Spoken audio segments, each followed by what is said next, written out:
Urius? Was it Urius? Was the other guide? Yes.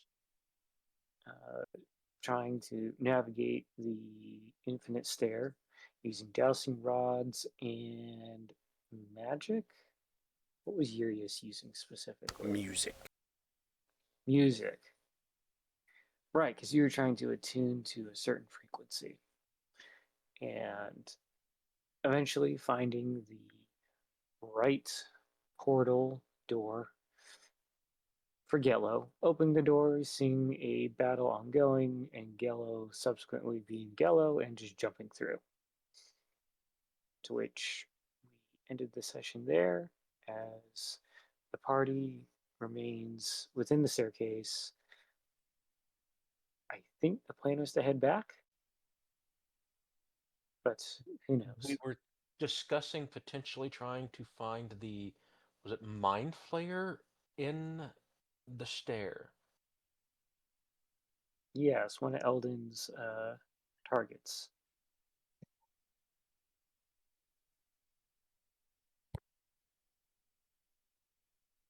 So we will kind of start there in the middle of the staircase, door closed, Gello leaving the party.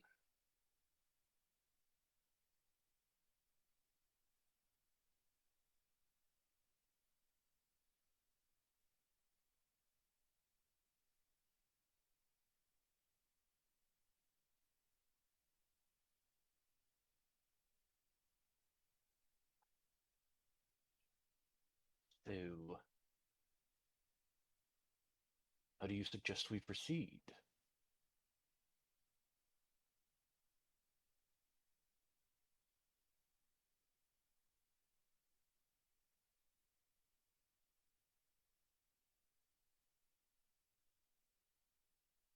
Well,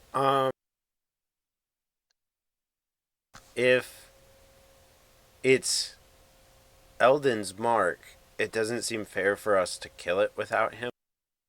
But, Uh, like, if we have Mary with us, then she could always incapacitate it, and we can just carry it with us till we see him. That is what I was figuring we could do.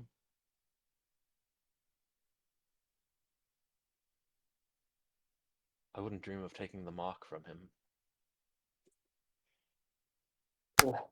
As long as we don't fall for any sort of trickery, we don't know if this thing has any friends. I don't know that they have friends. Thralls, maybe? But yeah, I was about to say, can't they make thralls?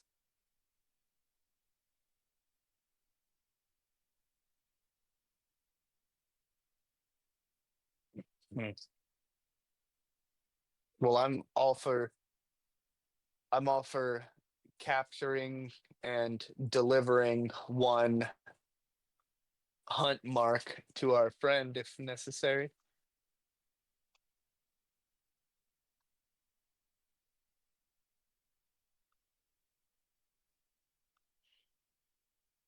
Works for me quite well.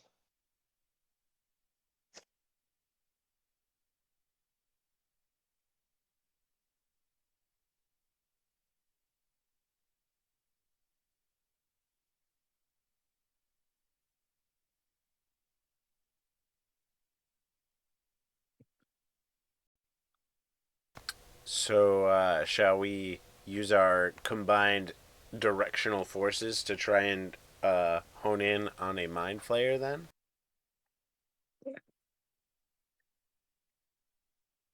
We can try. So if I remember correctly, it was a survival check for Rosewind, and then Arcana for Urius. Oh, I don't think it was survival. What? Let's see. Using the dusting rods. What do we? Let's see if I get it. Was it? Here, let me scroll up.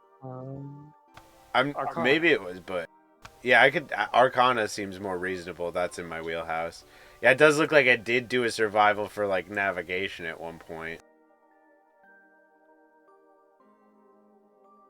Sorry about that. I didn't even realize that my desktop hadn't even loaded me into the game fully yet. I'm trying to pull up, go through. I designed that encounter. I'm just trying to find names I used real quick. Could I know I wasn't here for the stair removal last time, but could I roll a survival? You can. What are you trying to do? Just directionally, like thinking of, even though this place is like an impossible staircase, there's got to be a center point, someplace where this thing would probably like make a habitation.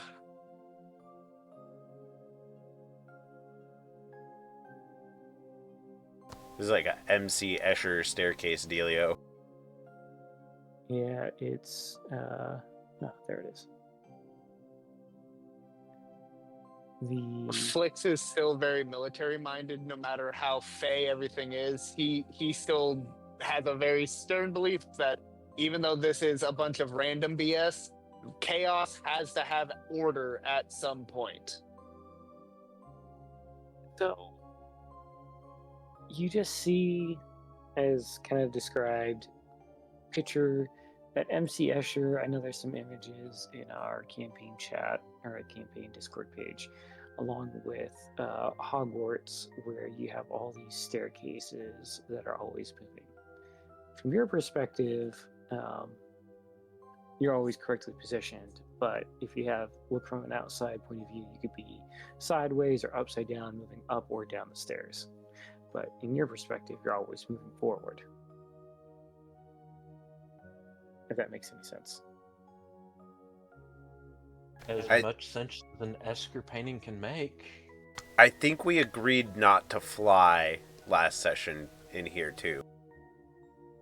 Yeah, because you don't know which way's which. I couldn't if I wanted to. I'm too heavy.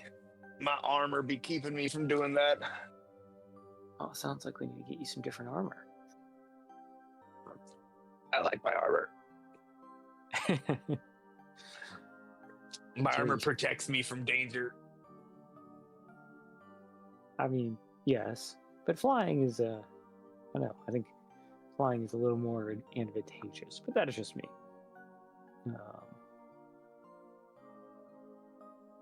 Right. So, party, you are trying to find. I heard the center and or this mark for Eldyn. Yes. Something along those lines. Okay. As I change my display so that I can see it better. All right. Well, make your respective. Well, I don't know. I don't think you know what you're. Are you just going to go like door to door? I did performance checks for mine. Yes, because you're going to be strumming your instrument. But then, are you going to be just going each doorway you see, like take a peek, see if this is it, or like how are you going to find this mark? Because I don't think Eldyn ever described it to anyone. Correct me if I'm wrong. I think Mary may know. Fortunately, Mary is not currently here. Well, I mean, the character I is. think we were told that. I think all of us were told, at the least, it was Illithid. Yeah, I mean, we could always hunt down. Like, I know Mary as a character is here, otherwise we wouldn't be going after her. If Mary's not here as a character, if like Mary's on back in Zeratil's castle, like we would probably go get Mary. No, I think Mary came with you, and they're definitely here with you. I'm just saying, like, I don't know how much Mary person and or character knows, because their person is not currently present. So hard to... It's like, yes, we can take Mary with us, like, but I don't know what Mary knows, so we're like, But, so, like, yeah, we do know that we're hunting an Illithid. We know that it's some kind of mind flayer. You do? I think a solid way to try to look for a mind flayer is somebody who's attuned to some sort of magic to tap into arcane forces and sense for psionic magic. Sense for like a heavy presence of psionic magic. Okay. As I mean, that would be possibly unique within the staircase, but this is just chock full of magic too. So let's see. Let's see how well. How are you going to search? So is Mary? Let me see if I can pull up Mary's character sheet. I have some psychic spells. I have 2 psychic spells that are currently usable. Rolithim's Psychic Lance and Dissonant Whispers. So I do have some psychic abilities. I think we should be careful with this. If we go mind plumbing. I don't- That is not the right word. I don't have any psychic psionic magic, but I do have like a ring of mind shielding that I've been wearing since the beginning of the campaign. A second one of those would be helpful.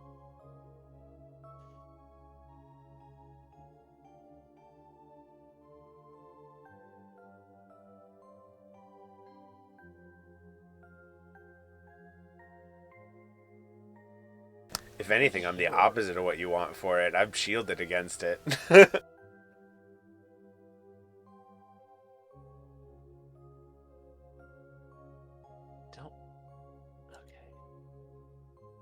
So Mary has Divine Sense. As an action, you can detect good and evil. Until the end of your next turn, you can sense anything affected by the Hallows spell or know the location of any celestial, fiend, undead within 60 feet that is not behind total cover. But not aberration. True. It kind of does what you're looking for. But I don't know what the Hollow spell does. So give me a second. So Ring of Mind Shielding protects you, but you can allow psychic connections still if you choose. So we have one party member that is protected.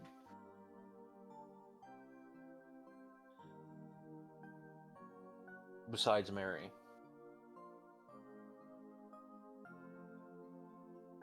Yeah, I think that was my one item at the beginning of the campaign that I chose, because I think there was mention of mind flayers, and I was like, mind shielding.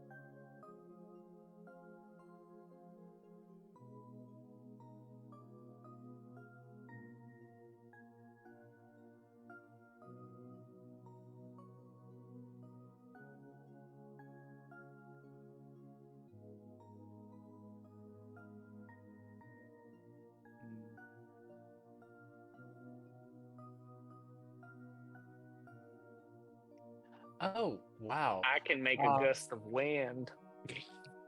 I have had a lower armor class this whole time than I'm supposed to. Oh, that's not good. Only by Something just- 2, but still. Something not adding right? I have no idea. Oh, I do have Detect Thoughts, so I guess I do have one spell that kind of falls under that category. But because I have the barrier tattoo for armor that usually requires attunement, I just changed the settings for my armor.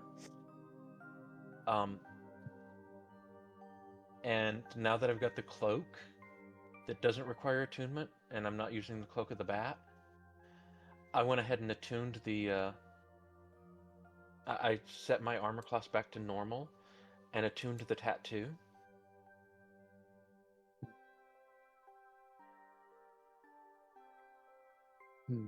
Okay, so I don't see any. Let me look for spells. I was just in features and traits for Mary. No, it was right because I gave myself an additional bonus for some reason. I'm confused.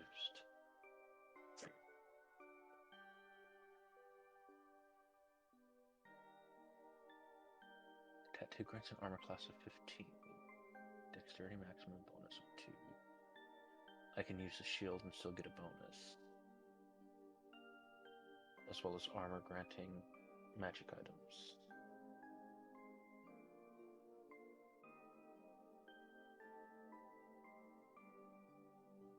So I'm still at 17.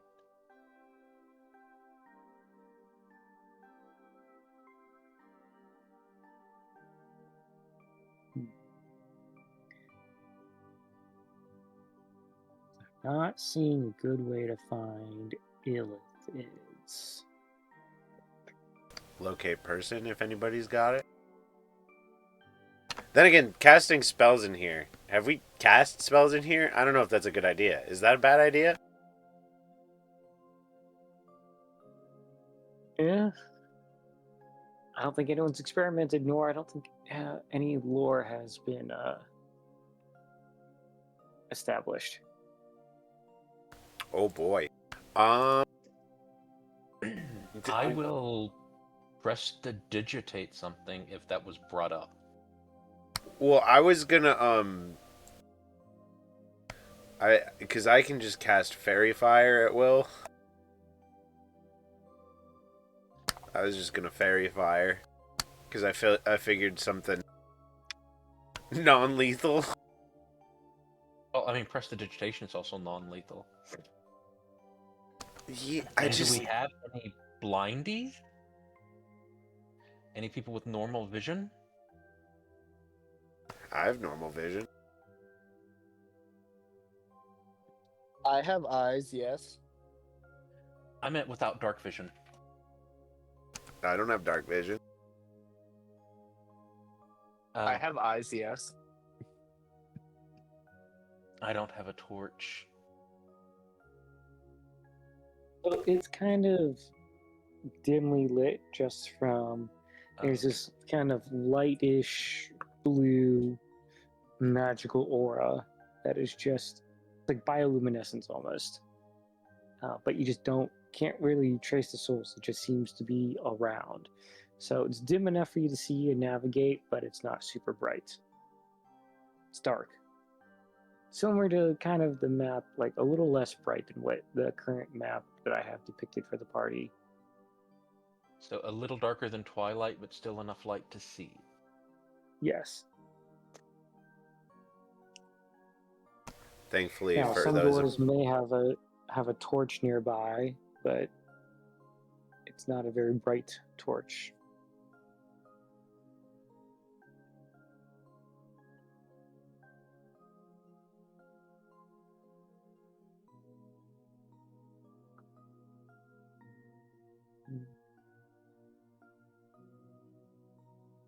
Trying to think of how else we could have like a. Well, does someone have detect thoughts? I have detect thoughts. What's the range on that? I can't. And will this place do weird things with it? Like, further the distance, shorten it? One action, range area self. For the duration, you can read the thoughts of certain creatures. When you cast a spell as your action, each turn until the spell ends, you can focus your mind on one creature that you can see within 30 feet. I was wondering if there's a way to just generally have it on and be like, I just want to know what everyone's thinking around me. Or like general enough without, Yeah, being you can, but it like if the creature you get surface thoughts, but if you like want to like ooh, excuse me, I was sneezing. As an action, you can either shift your attention to another creature's thoughts or attempt to probe deeper into the same creature's mind. If you probe deeper, the target must make a wisdom saving throw. If it fails, you gain insight into its reasoning, if any. So, like, that'd be a lot of wisdom saving throws. And it's not like ambient, it's like you have to, like, select a target. Right. You have to see. So I was trying to, because the thought being like, ooh, I wonder if you could just be like, oh, we're at a door, turn like detect thoughts, and just sees like, okay, what do I sense? Thought, surface level thoughts behind this door. Mind sweeping doors with detect thoughts. Kind of. That's the idea. I mean, that's the running idea I had. Well, we'll know if the door's a mimic. What? But that also that starts burning through your spell slots though pretty quick. I mean, detect thought's a 2nd level spell, so like, I can cast 3 of those a day. You start taking up one of my 5th, 6th, or 7th, and we'll be having a problem. When we were described this creature, were we told that it was like a guard of this place? Or is it just something that lives here and happens to be a roaming entity? I don't think it was described to us. I think that we were told that he was here by Eldyn offhand at one point, as Eldyn was telling us about his past. Because he kind of told us his story on how he became undead. Yeah. And you don't think that do you remember if it was said if this thing was guarding this place or if it just was here? I think he said something like it was hiding here or something. Yeah. But Eldyn is flavorful with his language, so. Yeah, my line of thought, if it was defending, if it was guarding this place, my next line of thought would be to start breaking shit and seeing if it would come out and see what was causing a ruckus. No, I think this is just like a fucking dimensional backbone, if you will. Because apparently this staircase goes everywhere.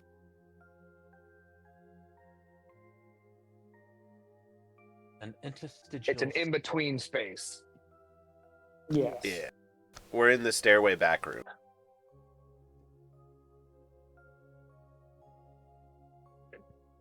That is. Is it possible that the information that Eldyn has is slightly askewed? Because with that line of information, I don't think that something would be living here. I think that something may be a constant peruser of this place.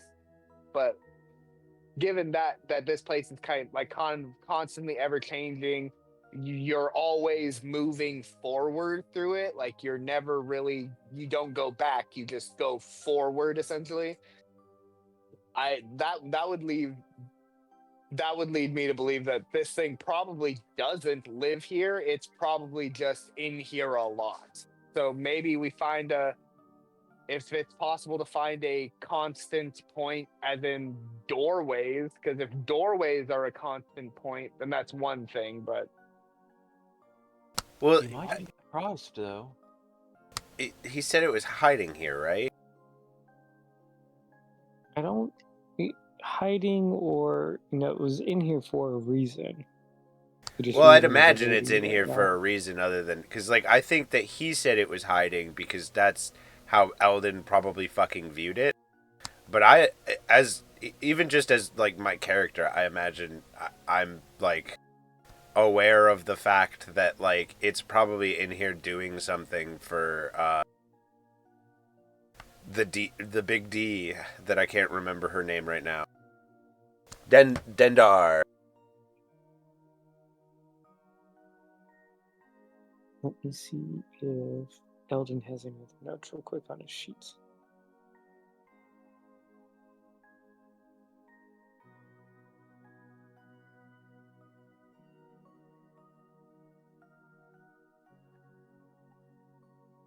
Only there were a spell that detects the presence of life.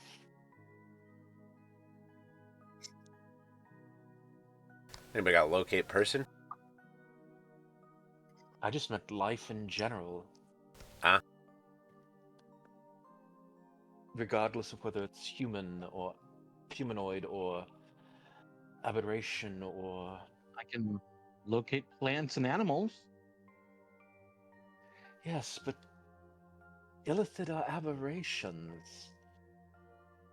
And unless they're an aberrant plant, I don't think that'll help much. Now, So,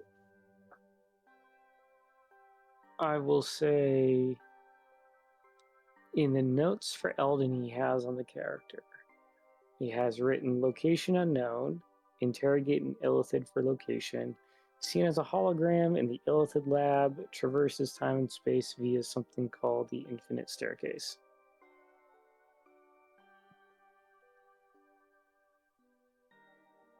Time and space. So, I don't know. Maybe we. Is it time to hunt down Eldyn then? Is that where we're at, or? It might be time to hunt down Eldyn then. Blah blah blah. It feels like we need to go get our friend. It might be time to hunt down Eldyn then. I do say blah blah blah. Okay, Mr. Dampier. You set a bad example for your other kind. You set a stereotype. It wasn't on Don't purpose. be a stereotype. It wasn't on purpose. I got tongue twisted. I imagine that happens a lot with two people in your head. Yes.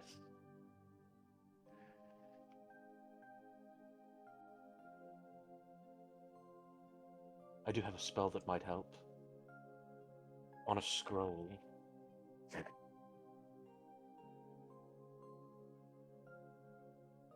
What spell? Clown. Say Not again? with this, with the people in my head. Ah.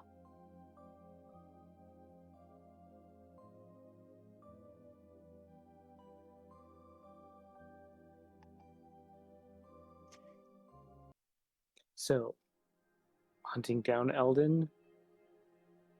That's the new course, but we gotta find your way out. I guess, because, like, what else are we supposed to do? Am I supposed to sit down and meditate on the staircase? My only other thought is, so, like, is there anything like furniture or, like, is it just fucking stairs? I would say that throughout, you've seen some benches in various states of either they look pristine to just it's a rubble pile. So it just depends on where you are, and there's no noticeable pattern. Like there's no alternating. It's just sometimes there's a bench, sometimes there isn't. Sometimes it's brand new looking, sometimes it's old, sometimes it's just a pile of rocks. Okay, one sec. I have to see how something.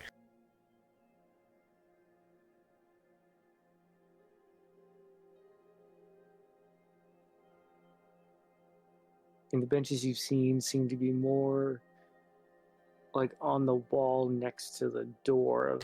Okay, I am gonna run a very existential scenario past you. I cast Okay. animate object on one of these benches. Does the bench remember its time not being alive, or? What? I've never had this question asked. Let me look. Yeah, like I said, it's a little Animate object. existential. It's a little bit of a thinker. Because the spell doesn't really specify. It says objects come to life at your command. Choose up to 10 non-magical objects within range that are not being worn or carried. Medium targets count as 2 objects. Large targets count as 4 objects. Huge targets count as 8.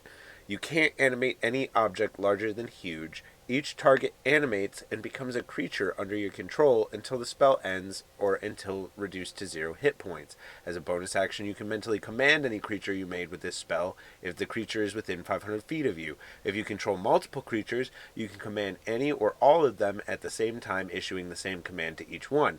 You decide what action the creature will take and where it will move during its next turn, or you can issue a general command such as to guard a particular chamber or corridor. If you issue no commands, the creature only. So it's like it doesn't really say if it's a thinky thing or if it's just like moving because I will it to move. You know? Right. In personal experience, I'll say out I've had 2 very distinct separate iterations when I've played and had that spell be used. One DM played it as you were birthing the creature, so this is the creature's first cognitive thought, whereas the other DM played it as if the item is an old object, it would retain the memories after it was created. So it wouldn't be like the materials that the item are made out of have the thought. It is once the artist made the item, that is when it started having quote unquote cognitive thought. See, and I never thought about it because So when I think it's on a when I took the spell, my thought was to like I was like, oh, I'm gonna Mickey Mouse Fantasia this bitch, like. Yeah. But Yeah. like, and also it's different how you want to play the level of intelligence of the objects as well. It's also a bit of a mixed bag. I've seen a lot of different people to where the objects are able to speak, or like you said, Mickey Mouse Fantasia. The objects are just moving at your whim.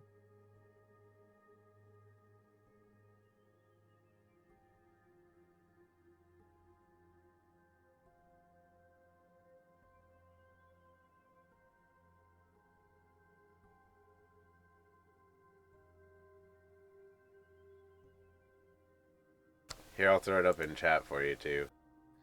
Yeah, I'm reading it off of Roll20.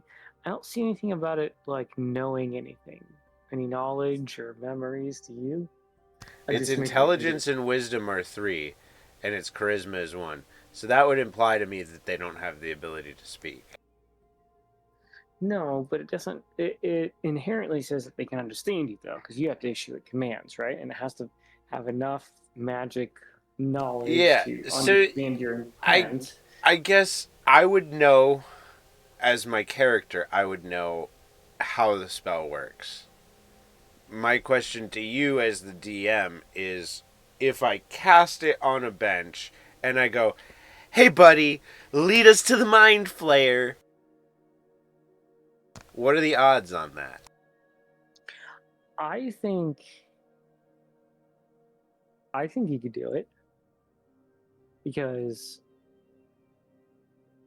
this thing moves. It could have come across. Yeah, I think it's clever enough. We can give it a shot. So you cast a spell, and I would have to use this thing's intelligence score. Oh well, but I roll or you roll for its intelligence. It's got an Yeah, you int of roll. 3. It has an int of 3, which is what, a negative fucking. I mean, it's possible. Okay, 10 is 0, 8 is -1, 6 is -2, 4 is -3. So what is it? -4? I think your line of command is simple enough for a creature of low intelligence to at least get a general you say, so like take me to the Mind Flayer. It might just take us to like a door that it has seen like a creature come out of multiple times. Like I don't like it's risk. It's hard. I'd be like Rory -4 to intelligence. If you want to So- roll a straight intelligence, I think I'd do it like I'd be like lead us to the Squid Man, and then do like the tentacles in front of my face with my hand. I mean, there's always a chance, right? Ah, fuck. I'm gonna waste a spell slot. Let's go. It's basically it like dog-like intelligence. Yeah. All right. So you So cast. maybe we could give it a psychic impression of what a you can give prestidigitate.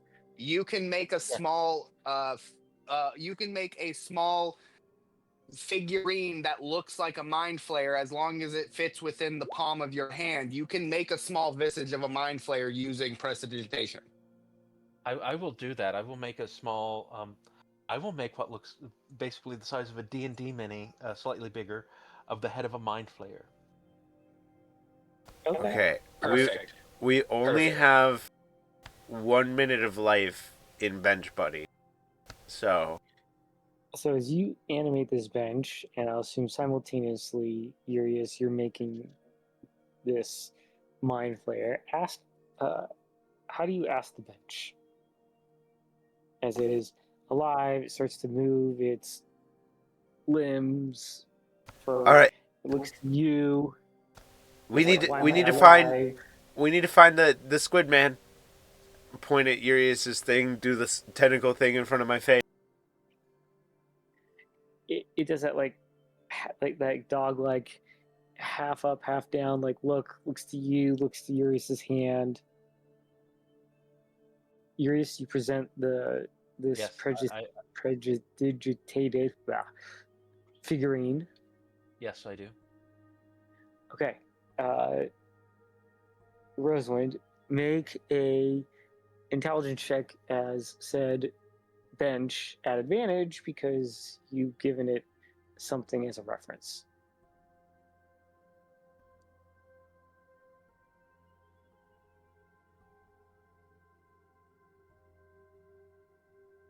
Okay. That's a 6 and a 10.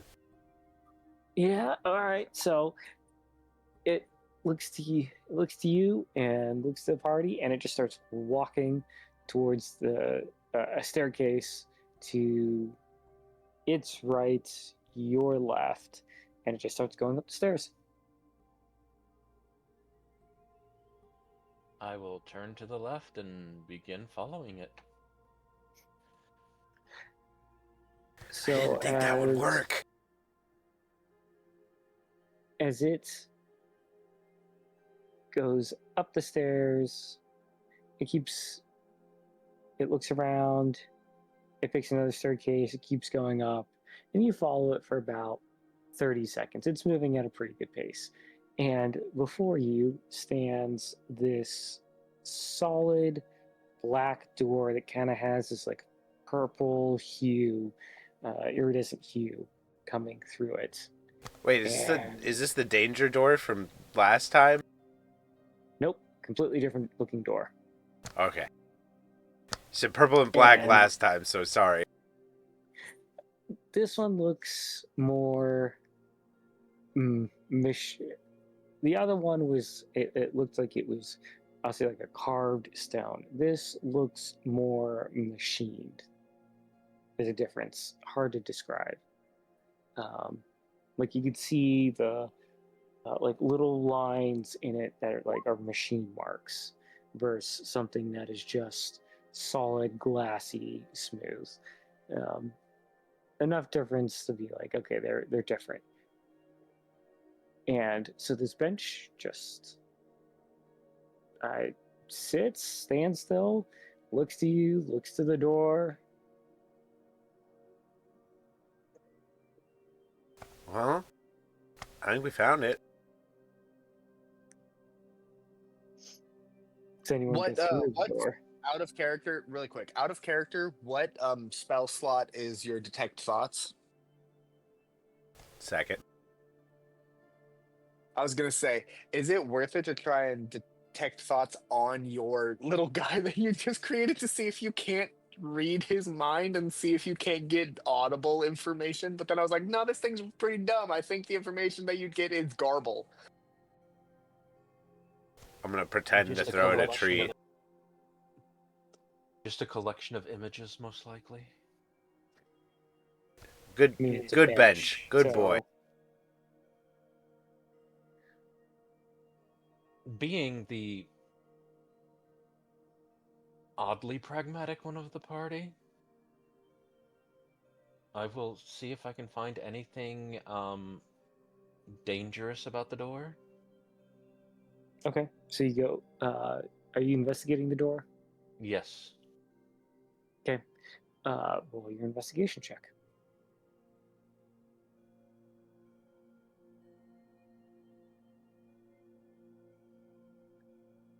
Why are you not rolling?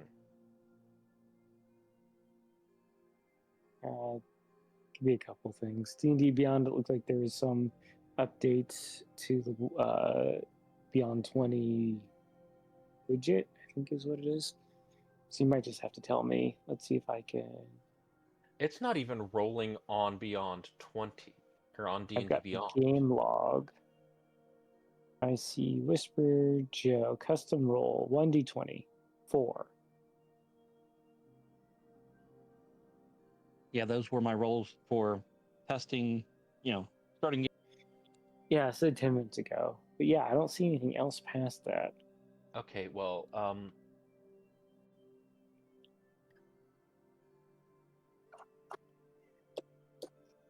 I see Rose. What? Rolling on roll 20.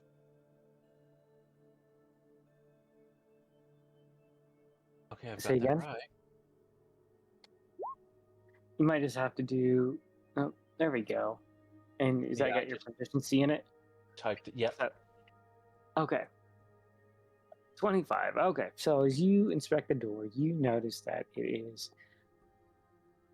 There are similarities to, and it goes back all the way to that laboratory session where the Mind Flayers laboratory, where you've seen the kind of metal walls that it had. You see that the machine marks are the same. Instead of more purplish, this is just a more black with a purple hue to it, compared to a purple with a darker hue.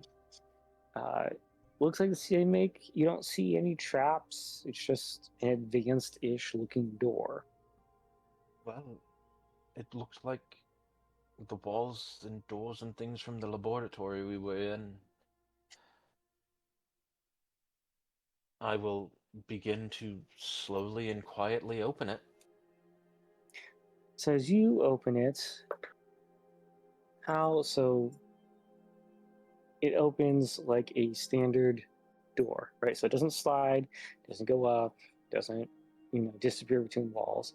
It opens. So as you open it, are you just following it slowly and just like peeking your eyes around, or are you just Yes. kicking the door in and just like surprise we're No. here? Like, just in case there's people on the other side, I'm wanting to try to make sure they don't notice. So as you open the door slowly, peek in, you see what looks to be a circular room that at the front, so you're 12 o'clock, there seems to be what looks to be like a glass viewport with, it looks like light or these dots are moving very quickly across this glass front. And you see normal mind flayers in their standard clothes around a central dais looking at what looks to be a map. I will step away from the door, back towards the party, and go, there's more than one of them.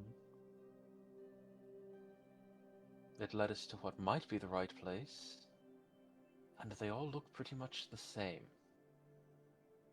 Well, we have a Mind Flayer bug zapper. She's a person, you know. Apologies, Mary.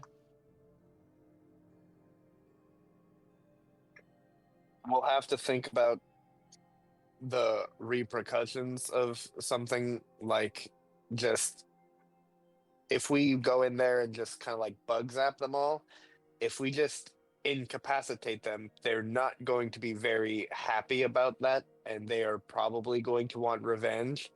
And then on the same but similar coin, if we then go in there, eliminate the ones that we incapacitate in the search of the one that we need to take hostage, we are then going to still create enemies in a similar way. Even though the Illithid are enemies to everyone, do we really want to kind of bust open that can of worms? I think that can of worms is already open. Whatever a Yeah. can of worms is. They kind of have been our enemy this entire time. I mean, it was a Mind Flayer that shot me in the gut and almost killed me.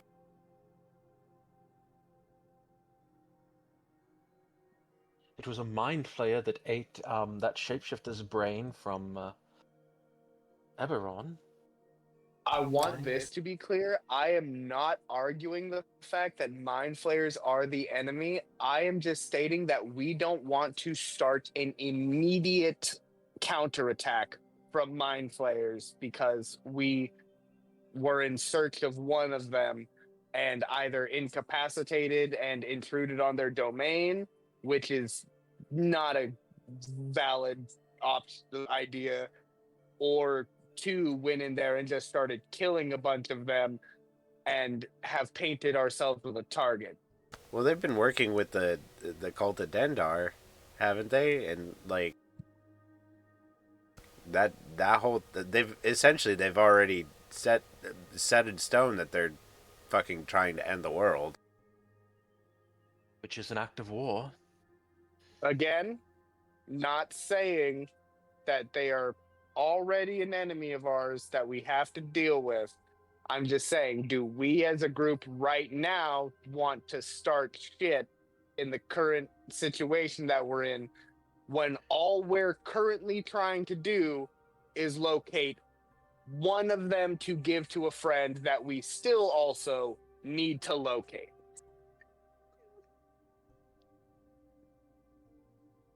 We know the position of the door. Well, Or at least what the door looks like. I personally want them all fucking dead. Can't argue with. So I have an idea, strategically speaking. We know where the door is. As I go and quietly close it, we can go get Eldyn and amass a force to come. Inform them that they will need things to shield their minds. And storm the gate.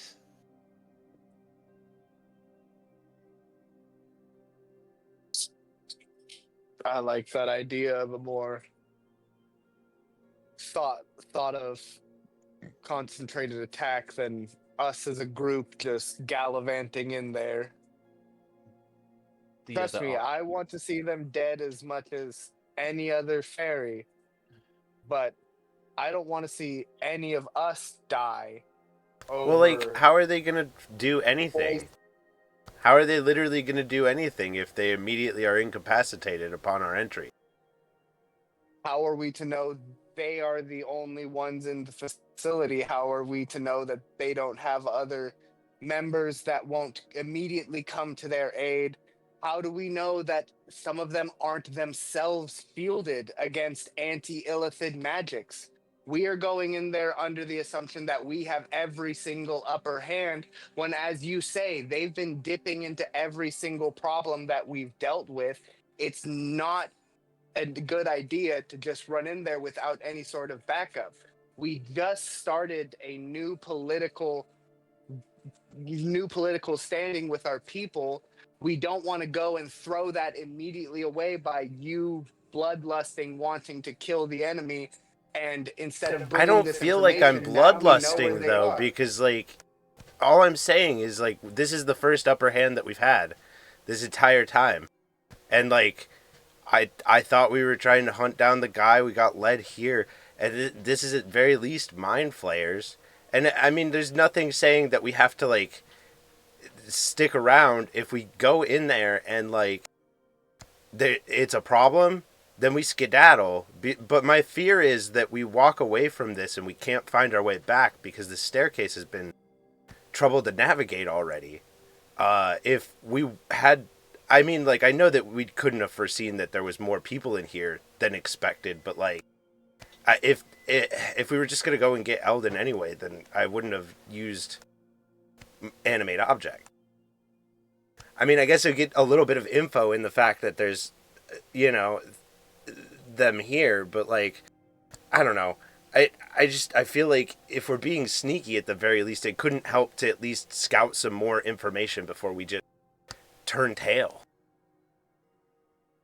Well, if it's on the subject of stealth, I have to stay out here. I my I'm not a quiet person. My armor is very restricting, and we don't have the time for me to strip naked for the purpose of reconnaissance. So it immediately takes out any of us here who are heavily armored to go in on this stealth mission. But at the end of the day, I won't deny that we have a slight upper hand right now, but however far you want to push that upper hand, that's up to you. I will follow your lead.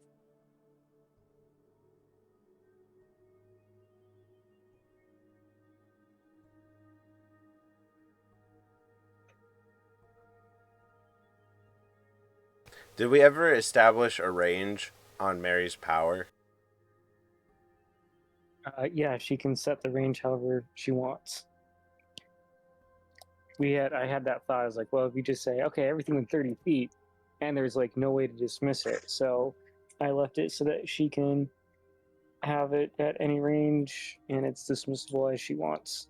So she can turn it on and off. I have an idea. Another one for being able to get back here. If we do choose to take the route of coming back. A teleportation circle. We create one here, then we hide it.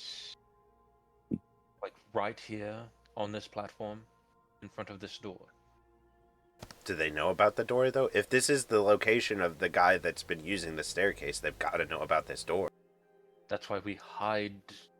How do you hide a teleportation circle, though? A carpet, dust. Is there dust in here? I mean, yeah, you can make enough dust. There's plenty of rubble around. I mean, I guess, depending on how you write the runes, you could, like, I'm picturing like you could write it in such a way that it's just using the edges of the bricks that make up kind of like the sides of the staircase, right? I don't know. There's a lot of different ways you could do this. Also, do we have somebody with the capability to make a teleportation circle? Don't you have that spell? Me? No. Someone had that spell. Nico, I think. maybe. I think Hold Nico on. knew Where how is to she? teleport. Also, doesn't it take a while to set up like teleportation circle and like Yeah, require that took a resources? Because it took like Theta a fucking like long ass time in Clifftop. I don't know if that was just like that campaign or I don't know. But I don't have Hold on. teleportation, so I can't check. Let's see, teleport. Hold on, let me pull some stuff up. Do I have anything that would help? Because my thought is, here's my thought. We have 3 people in the party who have invisibility. One of us casts invisibility on Mary. The other one cast it on themselves, and then the invisible person scopes things out with an invisible Mary just stepping through the door and mind flayer zapping everybody, while the other person stealths around to make sure there isn't anything extra. Who are you counting as the people that know invisibility? I think me, Whisper, and you. Alright. Sounds right.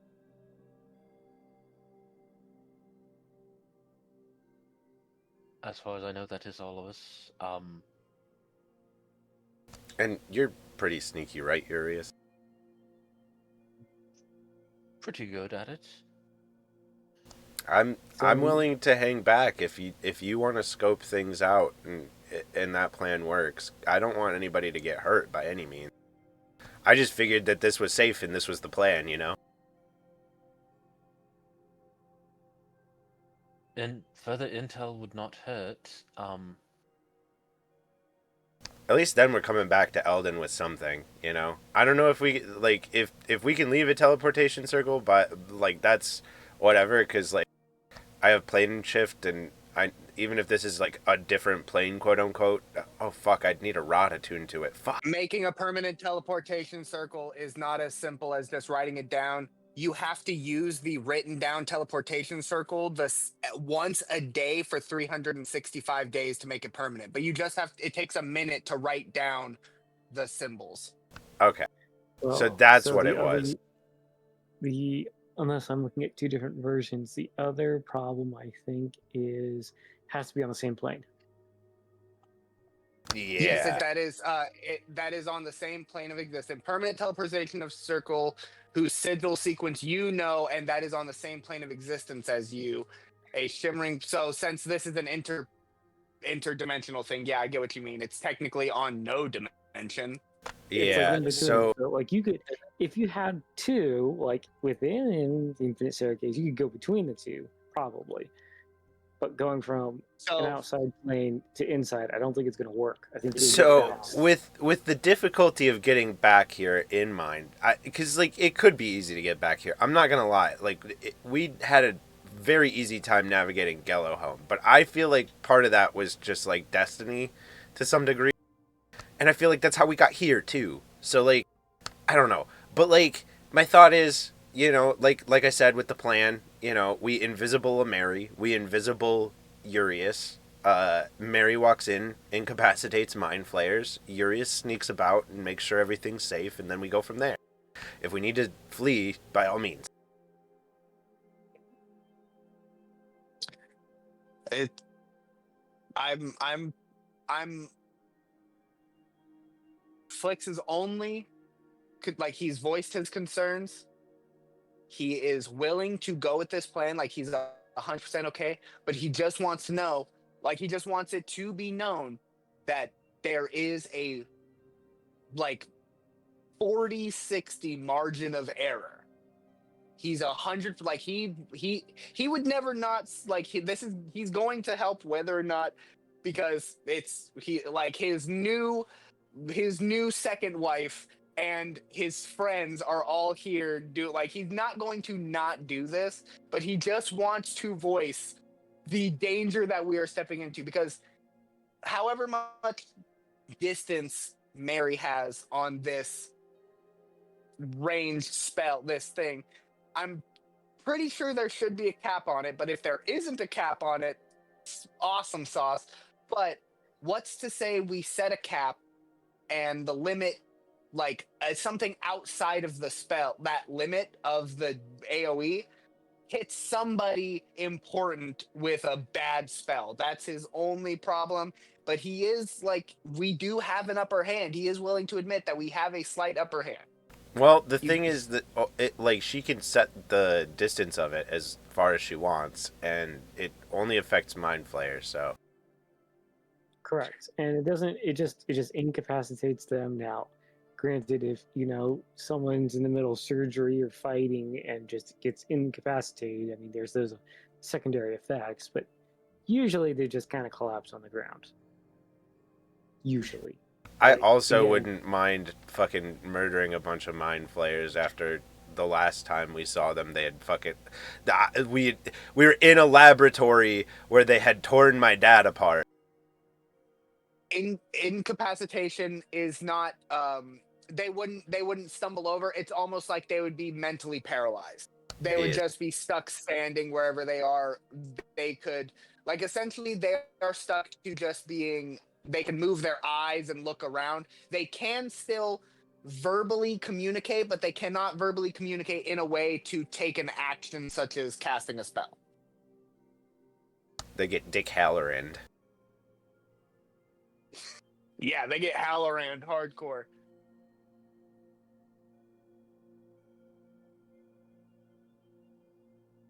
Tricky Dicky. Flix will state though that to save a spell, like a higher level spell slot, he has a potion of invisibility. I mean, mine's just off of my armor, and the other thing my armor does isn't very useful, so Yeah, I know we were just saying to have Mary cast invisibility on at least one other person. We can save Mary's spell slot for that and just give No, my potion of invisibility. I was gonna Oh, cast okay. invisibility on Mary, and then Urius is sneaky and has invisibility, so we were gonna invisible Mary and invisible Urius, and then Urius was gonna sneaky, and Mary was gonna incapacitate. I think that's the plan. Okay, well, if we want to save anybody's like ability slot or like charge ability with your armor or whatever, Flix has the potion. Yeah, I think that's a like hold on to that because those are great in emergency cases. Because like I used that to get out of like captivity one time. So Valid. yeah, and especially if you're like without one of your casters. Oh, but yeah, Yeah. I will use because I have 3 things that I can do for my armor: compulsion, disguise self, and invisibility. And I don't really use compulsion, which is the only other thing that's really useful at there. Okay. So I will. What do I? But if stealth is the thing that is happening, Flix will be waiting by the like. He'll have to wait at the door because he has disadvantage. Yeah, I don't think I'm even going in. I think it's just gonna be Mary and Urius if we're scouting. Okay. So That sounds like a good. That sounds like a good plan. I will use one of the 3 charges on my armor, reducing it to 2 charges, and cast invisibility on Mary.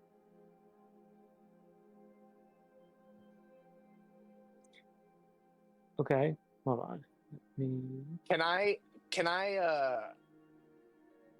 have a little bit of fun RP BS that allows me to do an ability that I just got? Probably. What are you trying to do?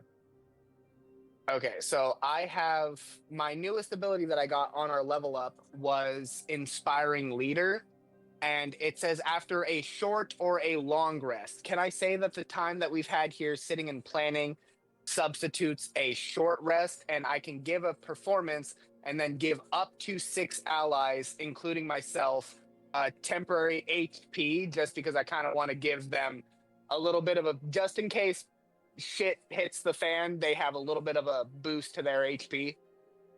Yeah, you can do that, absolutely. Awesome. It's a wisdom bolstering performance, no action, but he'll sit there and give a little bit of a safety briefing, kind of already what he's said, his safety concerns and what he wants. But he'll put a hand on both Mary and sorry, who was the other person who was going? Urius. Urius, thank you. On Mary and Urius's shoulder, and he'll say, "You two have probably the best chance of getting in and out of there undetected. I've seen you both work. I've seen your skills, and with this bonus of being able to be invisible, I'm sure you guys will be safe. But please, for everyone, not just yourselves, make sure that you keep to the shadows, keep to the corners, keep your ears open, your eyes wide, and your mouth shut." And that'll be his inspiring speech. Okay. Do you need to roll something for your ability to? No, it's a no action. It's just that I can pretty much say when we take a long or a short rest. I choose 6 allies up to 30 feet, and it's so character level plus oh yeah, and I need to remember what modifier I does so to wisdom. Okay, so yeah, I boosted my wisdom with it, so it's my level, so 14 plus my wisdom modifier, which is 3, so 17 temporary hit points. I'll give it to the 2 sneaking, and then how many other people are here?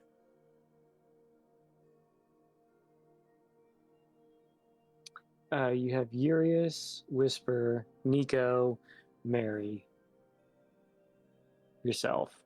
I think that's it. Am I missing anyone? Okay, so minus Urius and Mary, that leaves 3 others, including myself. Yes. Okay, then the rest of us also get 17 temporary hit points.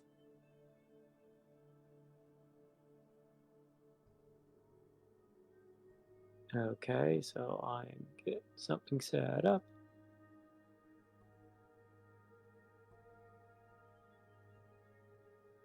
Here, let me just really quickly also.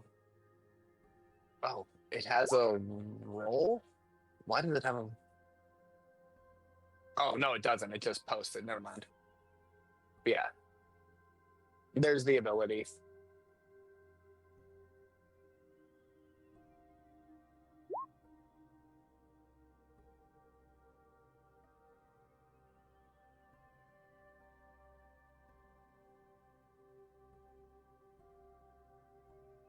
And Whisper goes invisible.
I can hear Doug doing the mental math, even though his mic's muted. I really spaced out. I didn't know what was going on, and everyone was muted. And I was scared. No, you're sorry. I was just talking to my wife real quick.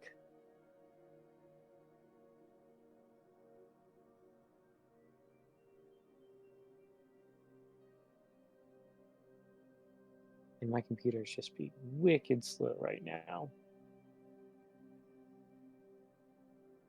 Yeah, I was trying to fill the silence, not gonna lie.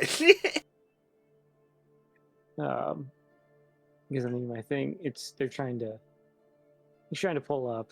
It's just being difficult. So we have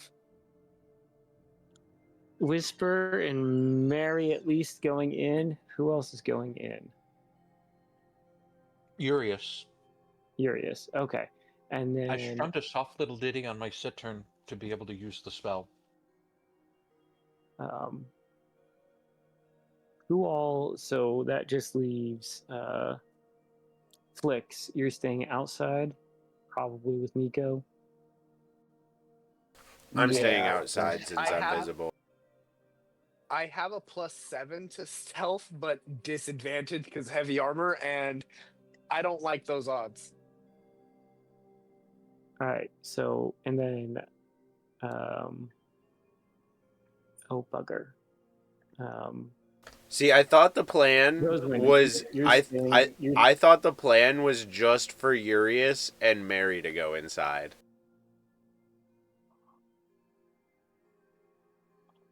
I thought the Well, rest yeah, of us.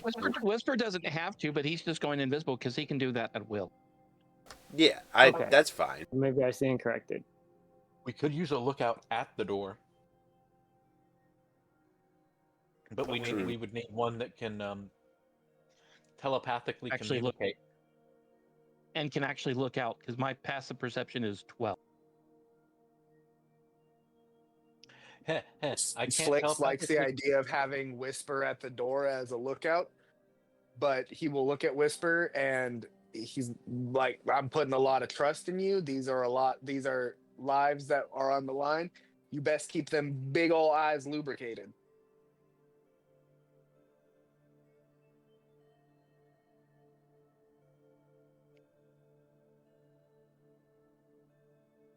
Okay. I'm looking for guide. So That is not a bard spell. Yeah, it's also not a spell that I have. Mary might have that. Usually a cleric or a paladin spell.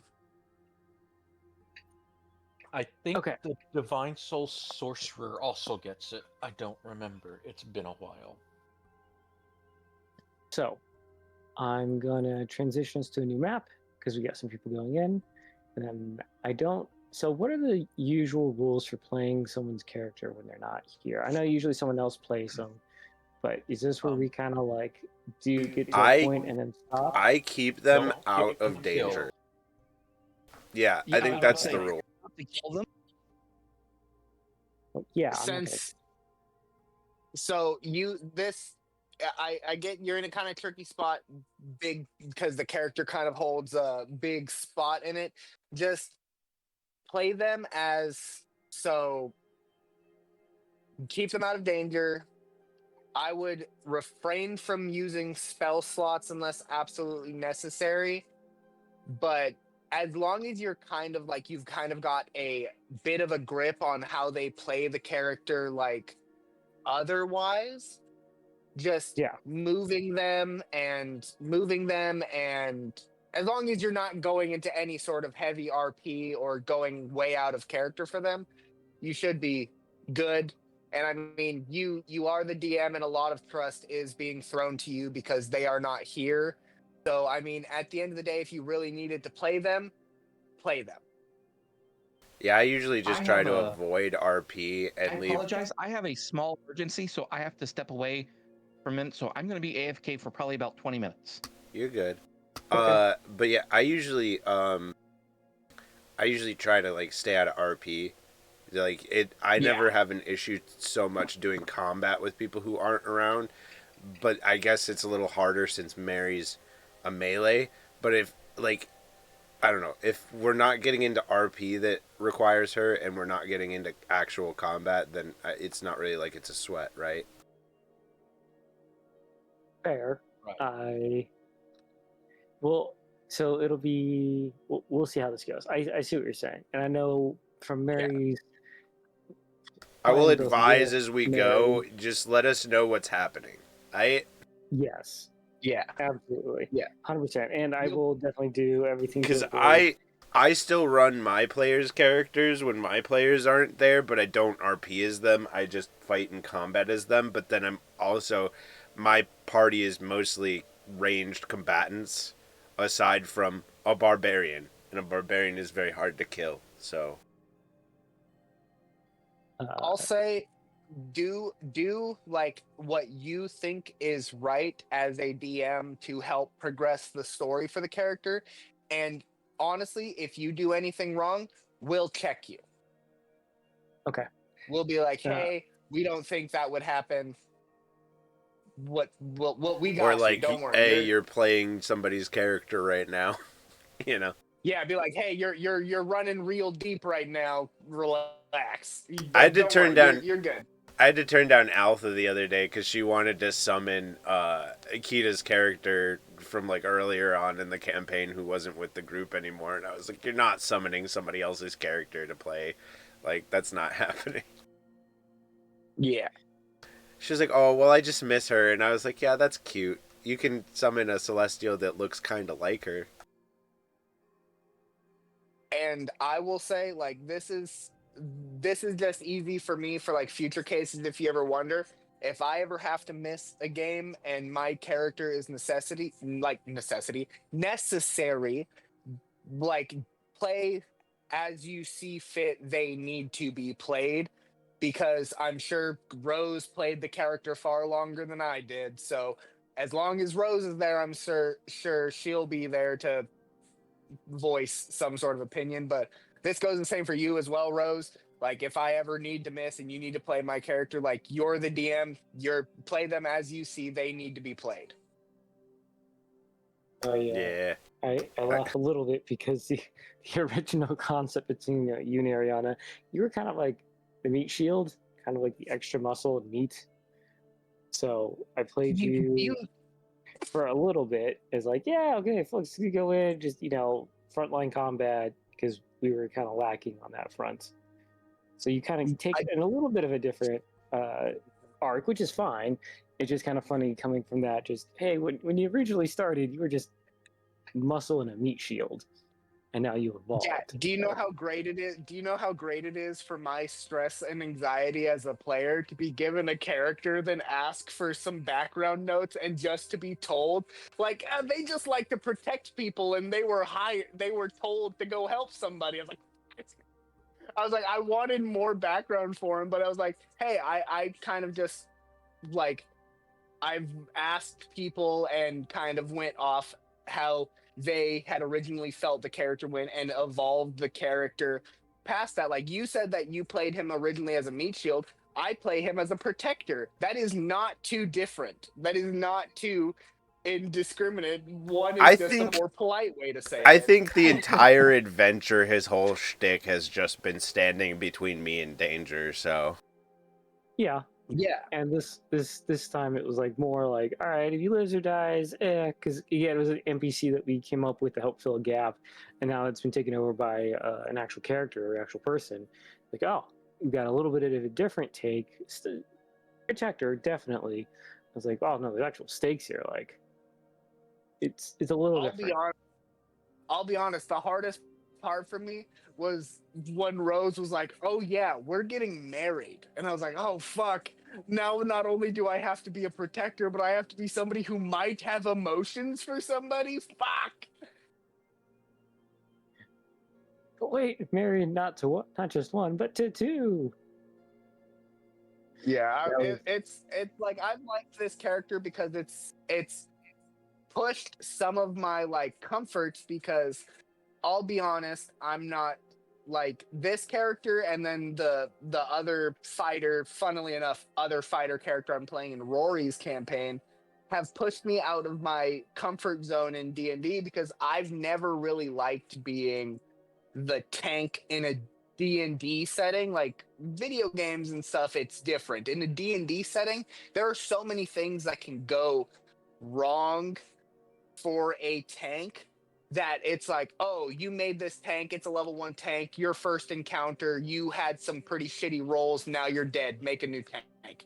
Like, I'm like, so it's like, it's always been kind of like hard for me to not play a ranged, stay the fuck out of the way character. Like, Anakor is a bard. I try to avoid being within 5 feet of any enemy at any given point. So it's like Flix has really forced me to push myself into that role of protector. That's why, like, I like my armor being able to give me that protection ability. Like, I like that I can just be like, hey, I'm gonna take some damage. And like, I remember the one time that I've used that ability so far, everyone questioned. Like, I heard the way people's tones were, and people were questioning my active decision to use it honestly on an attack that really didn't need it. But it's like, I'm trying to play that this person views his team as like, he needs his team. So it doesn't matter how strong he is. If he doesn't have his team, he's nothing. So he would take a shot for somebody that no one else would think he would take a shot for. I get what you're saying. It's also kind of fun and interesting that before you played him, he was like 2 levels ahead of the party, so. Yeah, that was to help. I remember when you told me that. You were like, oh yeah, he's ahead. And then that was when you had, like, I had just joined your campaign, and you were still telling me, like, you would talk to me about your Altruix, and you'd be like, oh yeah, Flix is like 2 levels ahead, but people are catching up. And then when I joined, he's at level with everyone, and I like that. I'm glad I wasn't above level. I've played in campaigns where Like for instance, there was one campaign that old buddy of mine threw where every other player started at level 1, but I started at level 5 because I was a character that they were going to meet due to a quest circumstance, because it was like we were following a booklet story. And so like my character would have been took the place of an NPC that exists in that story, but just I'm not that NPC. I just fit into the role of a hermit druid.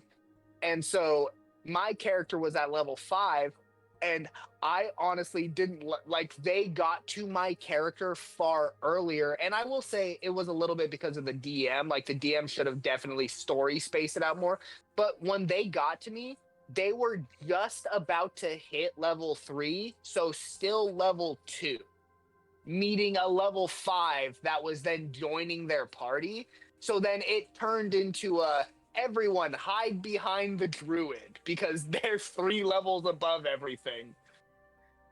Hide behind the tree. That would be a first. The Oh, druid's my usually a little character squishy. was yeah, like I get what you're saying there, but I had the DM had asked me to choose a few specific spells because of the fact that I would be joining rather early, but I was thinking like a level early, but he made me choose like the bark flesh aspected spell, the bark flesh, and then the aspect of the animal spell, and asked that I would favor the aspect of the, I think it was like pangolin or something like that, but it was just one that increased AC. And so they just wanted me to essentially have a really stupid high AC and not focus on attacking things. But then they threw me into a group far earlier than I had expected. And then I became the de facto tank when we had a legitimate paladin. We literally had a paladin in the group who was sitting behind me. Druid tank is actually really surprisingly good. Like, because that's what I play Yeah. in Baldur's Gate 3 is a druid tank. All you have to do is just go, okay, well, I have spells, but they're not my focus. And just kind of like dump on your fucking spell stats, and then you put your stats into strength, dexterity, and con. Fair Yep. enough. And then you like get armor and shit, and you fucking trash. And then you fucking wild shape, and you fucking trash. Awesome. Whisper is back. Time for story. Yes, good timing. All right. So those that are going through the door, you should see a map, and I'll kind of describe the map. I don't have Fog of War on, so what you see is what you see. You all are going to kind of start dead center here at this black-looking circle, not the big blue circle. So I will ping. Scared.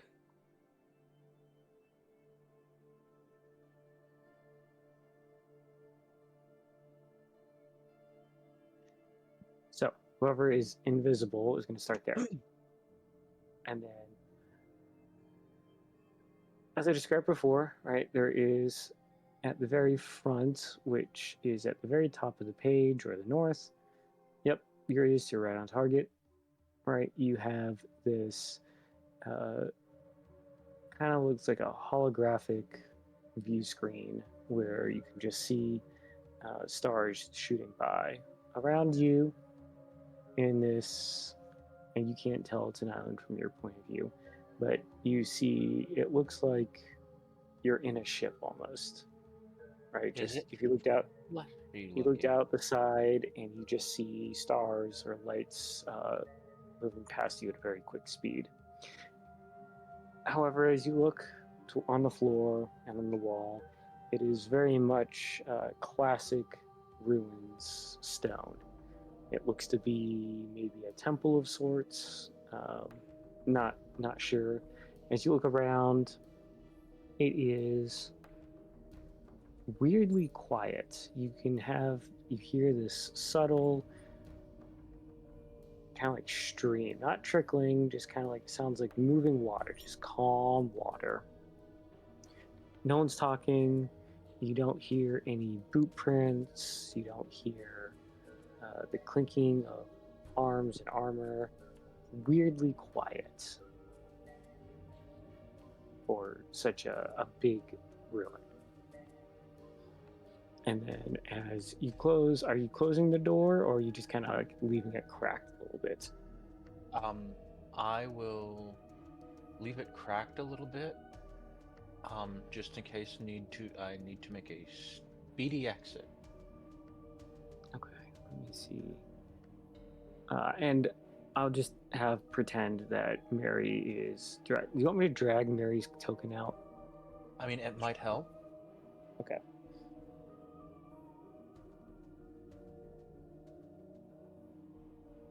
So this isn't a nautiloid for the No. player's mind.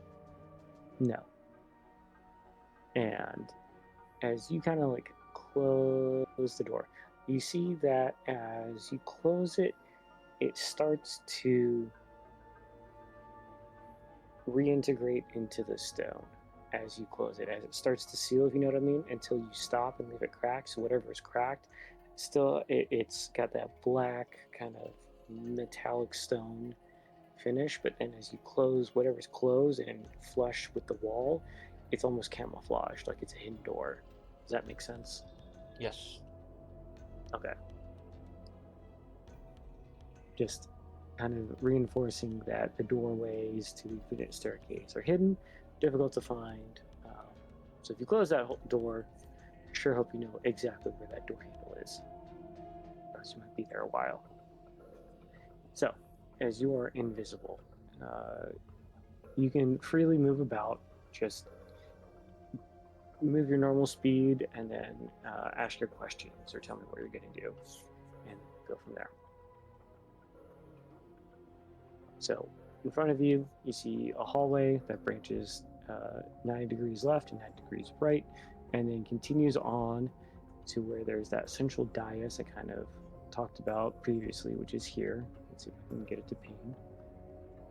My computer's being very slow.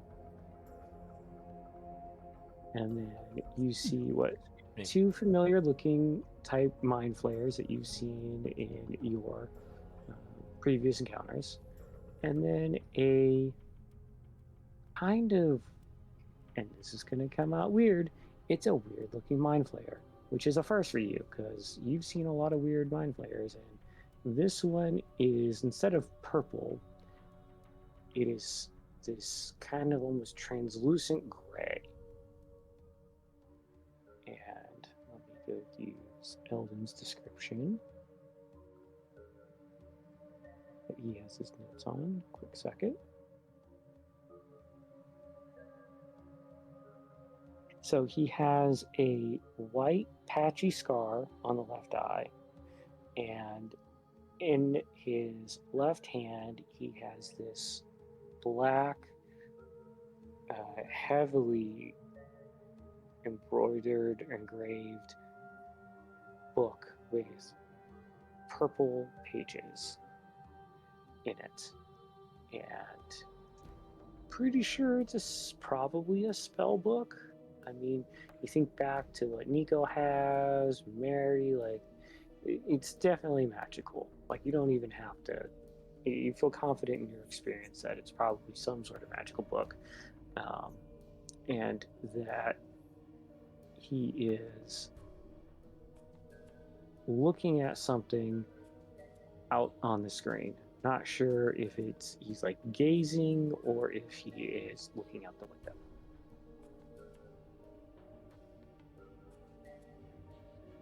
And obviously you're invisible. No one's noticed you, so.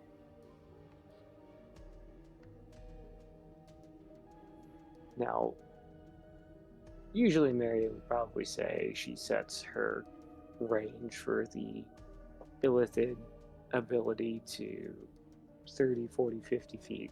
Basically, as soon as she enters, everyone falls unconscious. What would you want to do here?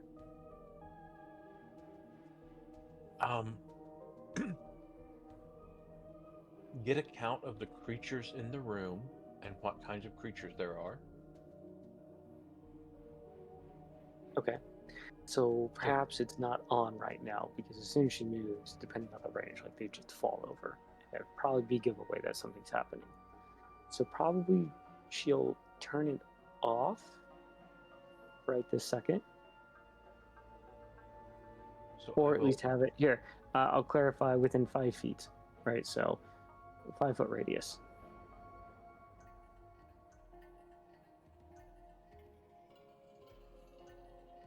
That way, they can maneuver and have a little bit of a safety bubble.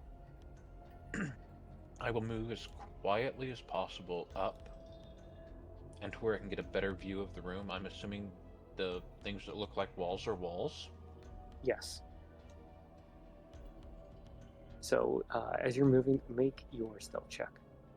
And so I'll kind of treat it like leapfrog. So you'll move to wherever your next position is. You'll make your stealth check to cover that movement. And if you move again, we'll just do another stealth check. I can't even read these dice I selected. I will be changing them. You rolled a 15. Let's see. I don't. Let's see if I roll on Mary's sheet, if that'll come through. I'm curious. Steve.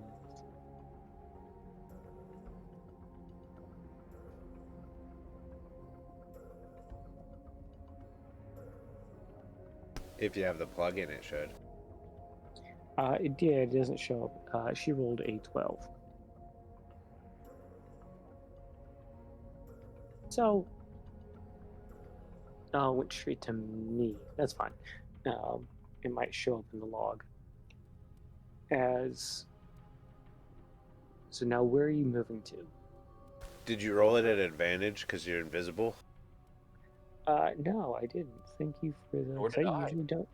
So I usually don't go invisible. So I roll again. That's about all it's good for. Son of a biscuit, it didn't change the die color. 13. A little better. Do I have to be able to see to use my thing? It's no worries. I might have.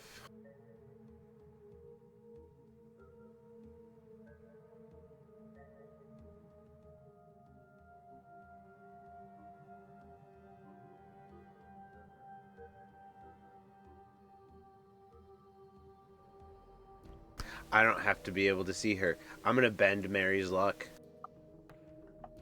Okay. And what am I rolling again, or am I adding? No, you're adding 1. Woo, 14.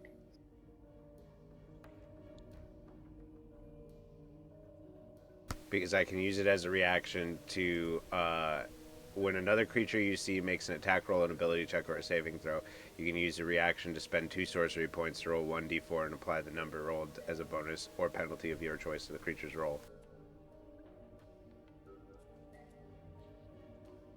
All right. So as Mary and Yurius move forward, so you're kind of going to this central hallway. Yes. You look left, you look right. All you see is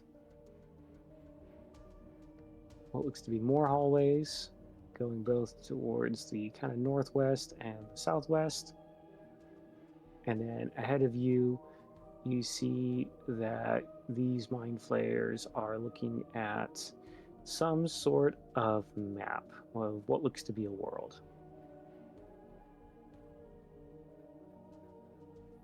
What does the world look like?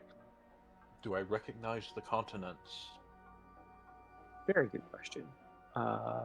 As you see this round orb glowing, you do see the outline of Altruix pop up, and you see that this mind flayer here to the right, so player's right. I'm trying to ping. Let me know if you don't see it. Pops up and kind of starts zooming in, then zooms in on the capital.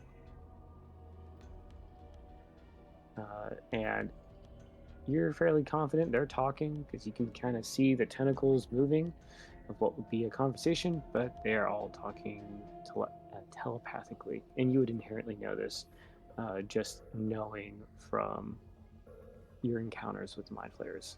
So they're either talking about something. Fortunately, Mary, I don't think will know anything. I don't think her necklace works because you have to hear it. But I will double check. I was gonna say, can't she read lips? But then again, they're mind flayers, so they don't really have lips.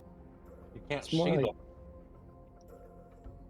I mean, you could see the tentacles moving, but I mean, it just might be facial reactions. How well does Mary know fucking Deep speech. No, I think we know where we're going with that. How well do you know your tentacles? you know, knowing her too well. That and dragons.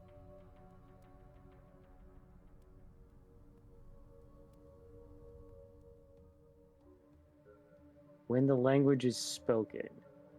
Yeah, not going to do anything for. I mean, there's abyssal, right? Deep speech, and like all the languages are here.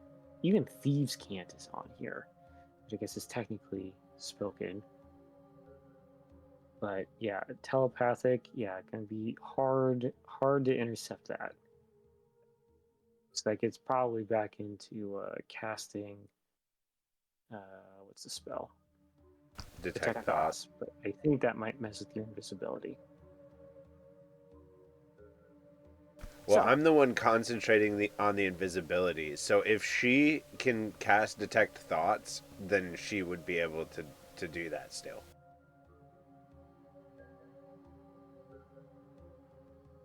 If she has the spell. And if they're projecting the thoughts, they're surface level. Exactly. And we're here for reconnaissance, so information we can bring to Eldyn, I'm sure will be greatly appreciated.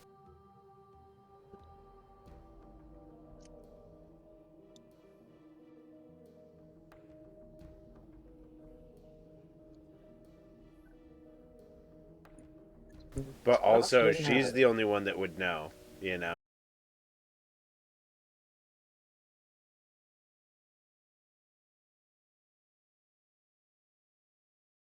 An hour. All right, so it's time-based and range-based.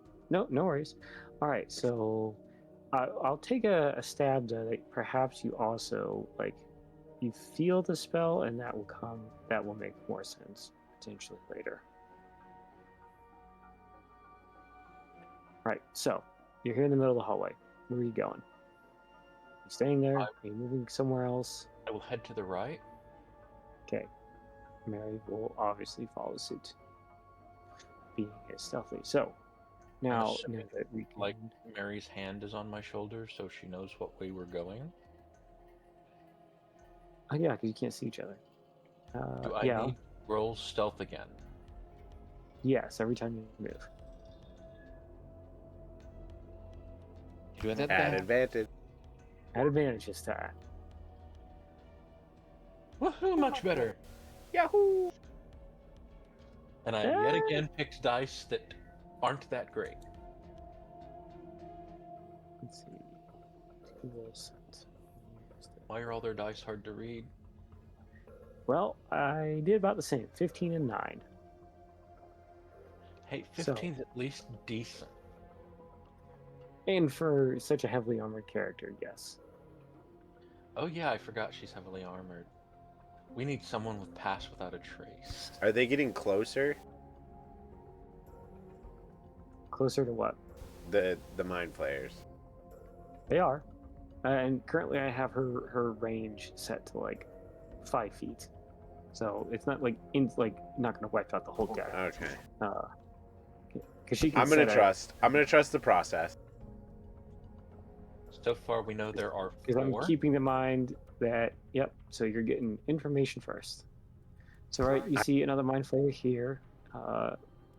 That is your standard purple black armored variant. Seems to be working on some sort of console. Looks foreign to you, some sort of weird alien tech, except for it is made out of your standard mind flayer purple metal. It doesn't match the stone, the existing stone. So it was definitely added to the area for some purpose. As you look at it, has a bunch of buttons, what looks to be what you assume is some sort of display, and then you see this purple metallic conduit or cabling on the ground as it is headed towards back to the center.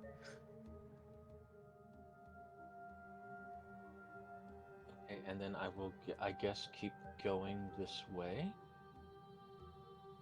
Okay, this way being to the northeast or to the southeast. To the southeast. I am not heading towards any mind flayers.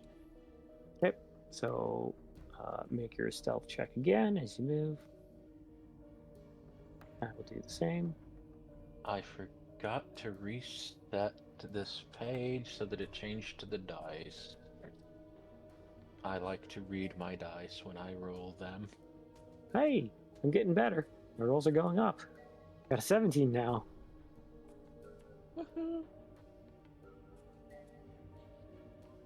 I have a feeling my rolls are going to meet at some point. As you go ahead and move, I assume. Let's see. Mary, a little bit. You're going in here. Yes. And my passive, everything is 23. Perception, investigation, insight. Okay. As you get here, you see on a table on this wall. Here, let me just ping. Maybe. Seriously? There we go. There is what look to be schematics, some hand-drawn maps, and you see a drawing that has looks to be a map of a circular room, and this is written in common, right? So it's not from them. So someone got them this information, and you see a black sphere in the center of this circular room. And then you have these little call-outs, little tick marks, and it says key 1, key 2, key 3, all with question marks. Does any of this look familiar to me? Not yet, until you see Dendar in the corner, written question mark. Bloody sodding hells. Will interacting with these objects break my invisibility?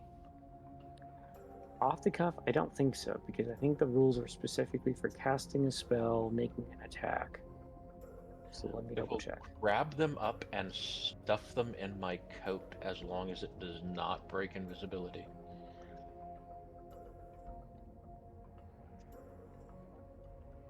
So let me. It's if they attack or cast a spell, it breaks the invisibility, but otherwise. Yeah, that's what I thought. So as long as. Also, I don't know if this will help for anything, but all items on your person are invisible as well. I interpret that as, and I'm definitely open to interpretation from anyone else, that it's invisible to the outside world, but you can still see it.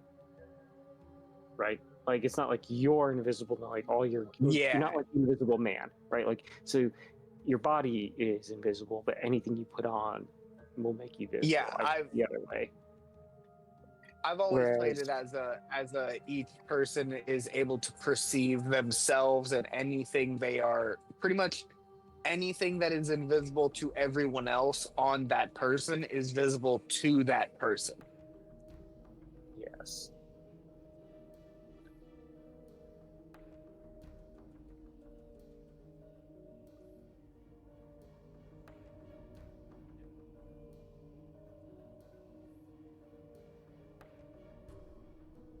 So as you stuff it in, there are books of different origin, different languages. You do notice you've got kind of fairy, you've got common, you have some other unknown dialects, you have schematics. You definitely see a lot of maps of the capital of Altruix, right? So because you recognize the street layouts, you see that you have like city map, like it's one big overall city map, and then you have different call outs of different buildings that then correspond to more arguably cruder hand-drawn maps. Looks like someone was either copying a map from memory or from just details that they could find in a book, if that makes sense, compared to what you'd see as a standard engineering drawing, where it's nice, clean, it's all like got measurements and it's neat. So you take a bunch of that. Now Yes, what? I will leave the books because I don't have a bag of holding, and I don't Okay, want to accidentally overburden myself. they're not heavy, but fair point. You could probably make a note of like what's in the book real quick. Perhaps the title authors to look for a another um, copy. Give me a second, guys.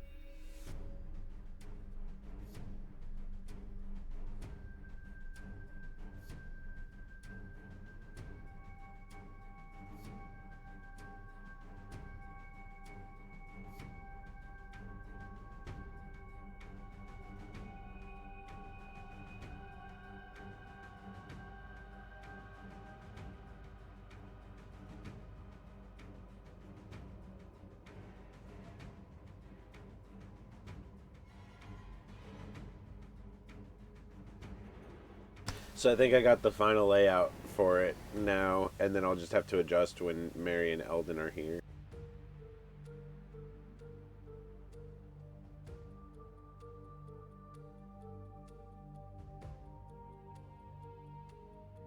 So like, here's what the thing looks like with it all set up now.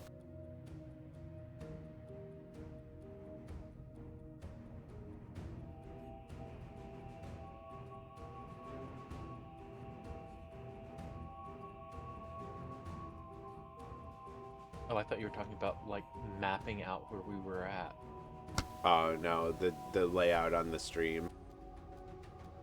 I put everybody's name on the characters, which I gotta do for OGAG.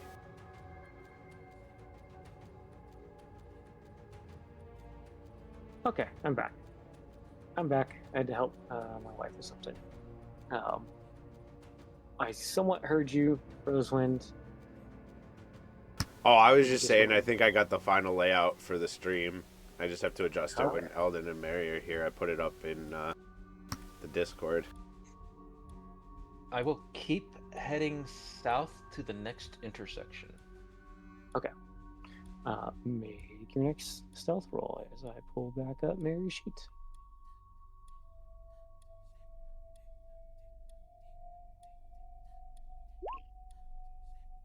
So glad that was an advantage. Hey, 21. Getting better.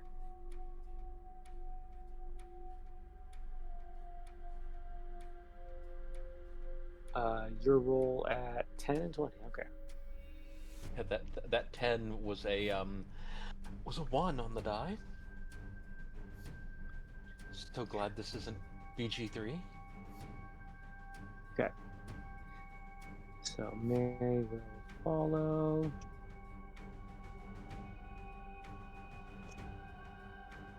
All right. Down before you, you see stairs that go down into this kind of lower platform. You recognize that there is kind of like this little window here. So you can kind of see down and or up back into the room that the door was in that you came through. Nothing of note. There's no drawings or books or anything. Okay, then I will head towards the downstairs. Okay. So Is it straight helpful down stepping or up? See the broken go bridge here?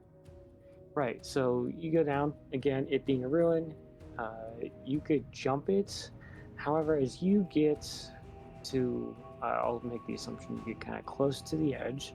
Nothing crumbles, so that's not the concern. Is when you look, I assume you take a look out into here. I'm going to point into the air quote ocean, right? Yeah. Okay. All you see is black, empty space and stars. Do Like, I understand what plane we're on? maybe?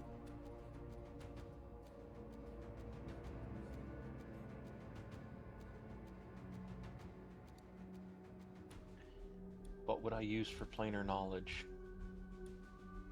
Arcana or history? It's what I would think. Again, open to anyone's advice.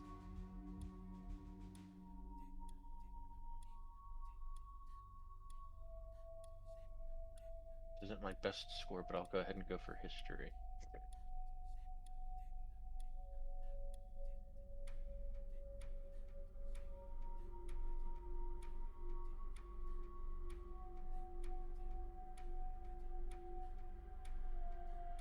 And now it's not wanting to let me roll.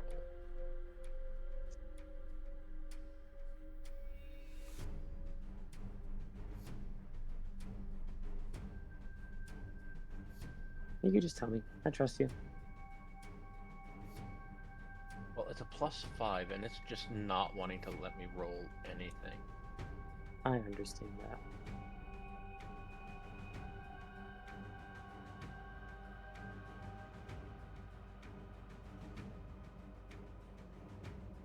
Let's see if refreshing will work. Yes. Ha ha ha ha! I doubt it. I mean, hard to tell. It's space. It could be in the astral plane, the ethereal plane. You could still be in the material plane, just somewhere in space. Hard to tell. I'm assuming Mary might actually know She Will ask. she might. when Well, she let's gets see. back, the player. Okay. And then I'll head Um, down this way.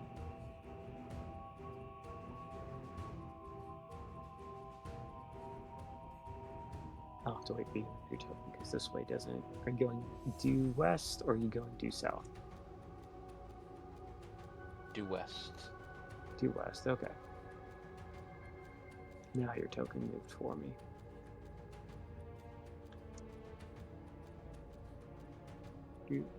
So, due south, you see a familiar creature that you have seen before.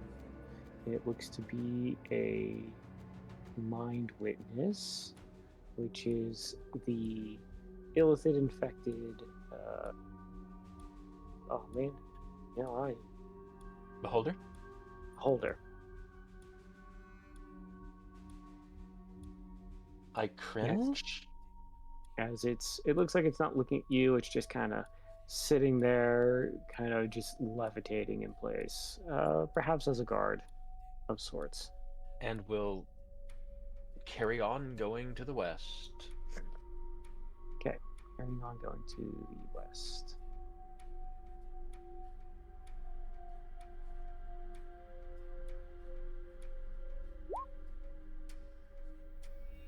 And hopefully not draw its attention with the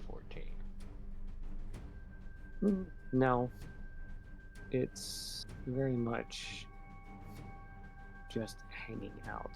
So kind of oblivious. I mean,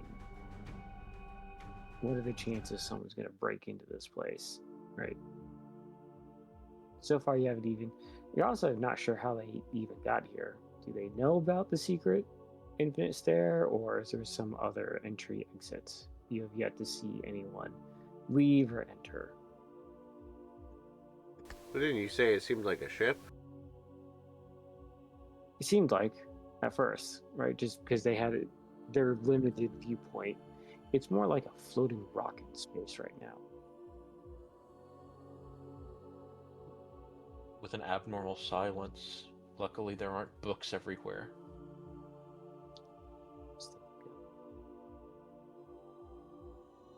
Then I will head north. So far, you don't see anything. You just see some storage crates, your standard metal ones that you've seen in past. Mary rolled a 19. Now the one in heavy armor is doing better than the one that's actually got a decent stealth score.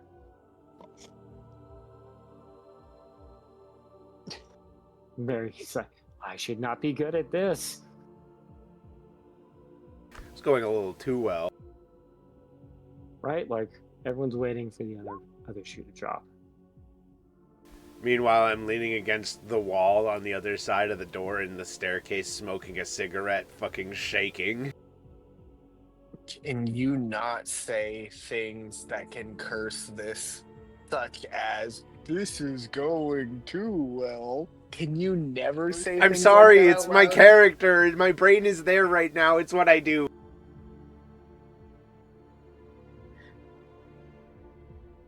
This also looks equally empty. Nothing to note. Goes in kind of a dead-end hallway where it has just another viewport. Or, window. It looks down into that larger area that you were just in. Because then I'll assume you're going to go back up. Yes. Okay. So we some go here. Roll, wait for you to finish wherever you're going.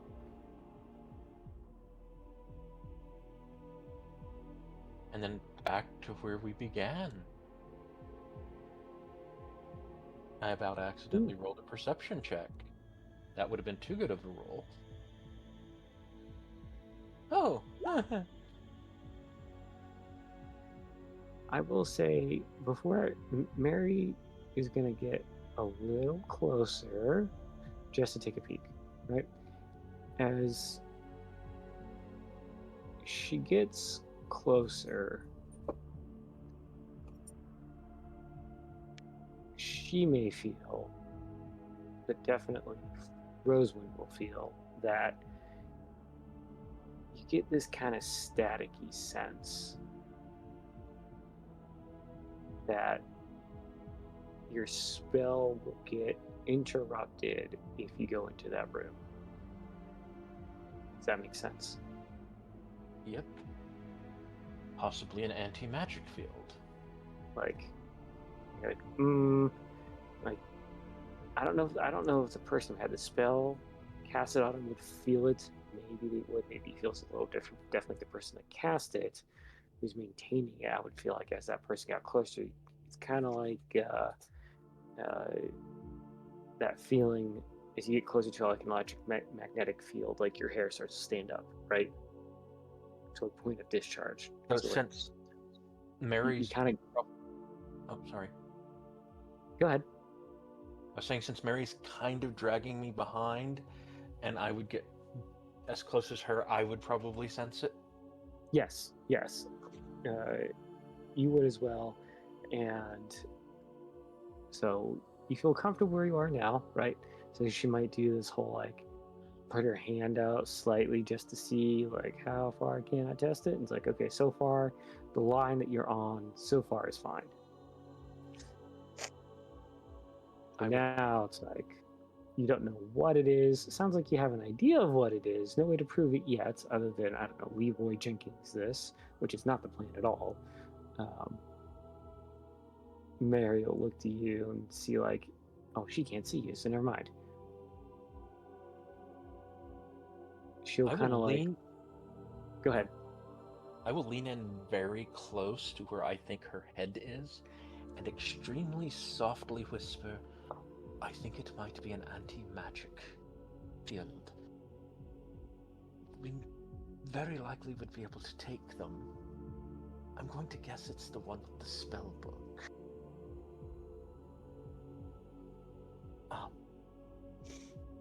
And with as few as they are, it might be smart to do this now. we should probably leave and tell the others. She'll quietly whisper to you and say, I agree. We need the others.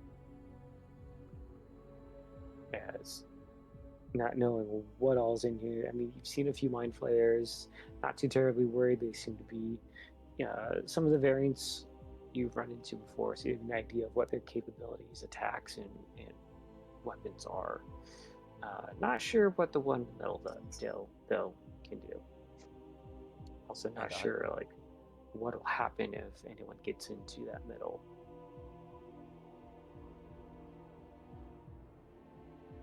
She'll look to where she's assuming where she can see thinks you are. Shall we? And she'll kind of like probably like grab your hand or kind of where if she's holding on your shoulder, kind of like indicating moving south towards the doorway. Is that the plan? Yep. That's the plan. Okay, And so south, on the last stealth roll. All right, there we go. You all go back. I assume one at a time. Go ahead, describe it. I was going to say I will describe the layout, the amount of mind flayers that there are, and the fact that they have a mind witness. Okay. So I will let them know you that they are doing some sort of plan with home. Go ahead. Yeah, keep going. They're doing some sort of plan with home, staring at the Capitol, and I will pull out all of the plans and spread them on the floor. Now, do you close the door behind you, or do you still Yes, leave it like I somewhat close cracked? it behind us, Okay. just in case, so that they can't hear us. And tell them the center where the mind flayers are seems to have an anti-magic field.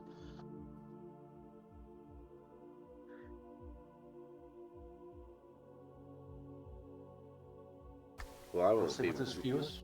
I won't be a lot of use in an anti-magic field. I'll tell you that. If we stand back from it, we might be able to hit them. There are also ranged weapons, things of that nature. But then again, even casting the spell out of the anti-magic field, when it hits the field, it might just dissipate. I mean, I can always try and shoot with a bow, like, but that's about the best I'm probably going to do unless you draw them out of the field.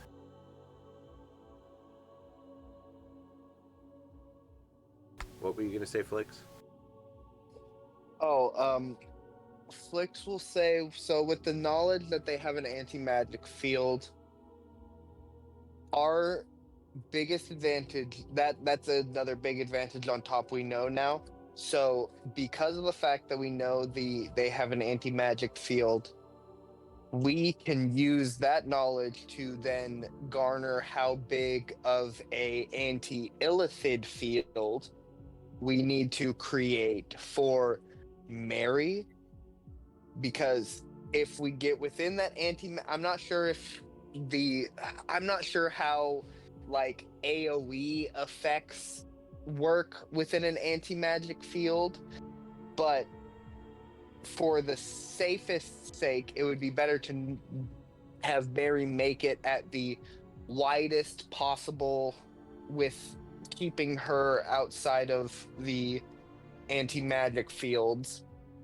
But now that we know that they have that capability, we know that we need to keep our magic forward people to the back, and we can more strategically get people in towards the front that need to be.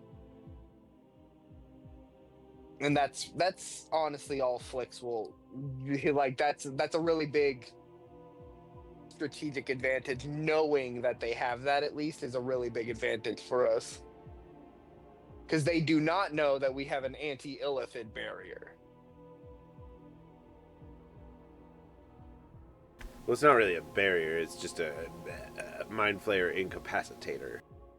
It might as well be a barrier. It's a barrier in the way as if they step into the range of it, they get turned into a vegetable. Well, that's why I call it a bug zapper, but Bug zappers are a barrier if you think about it. you got me If you there. think about it. Everything's a barrier if you think about it.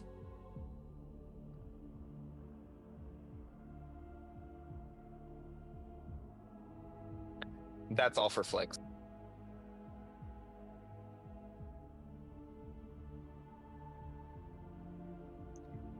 Miko looking to the group.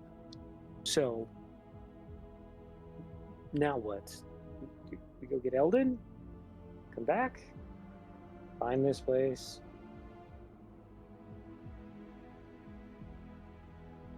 Well, if it's a ship, it's in motion.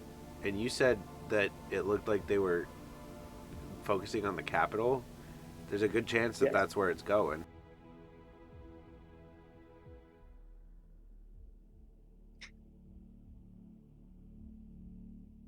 True. I can imagine at But least then- one of us would be worried about that situation.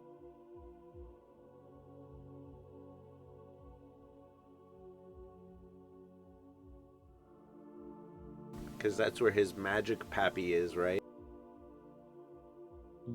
Yes. Everyone looks at Whisper. Subconsciously.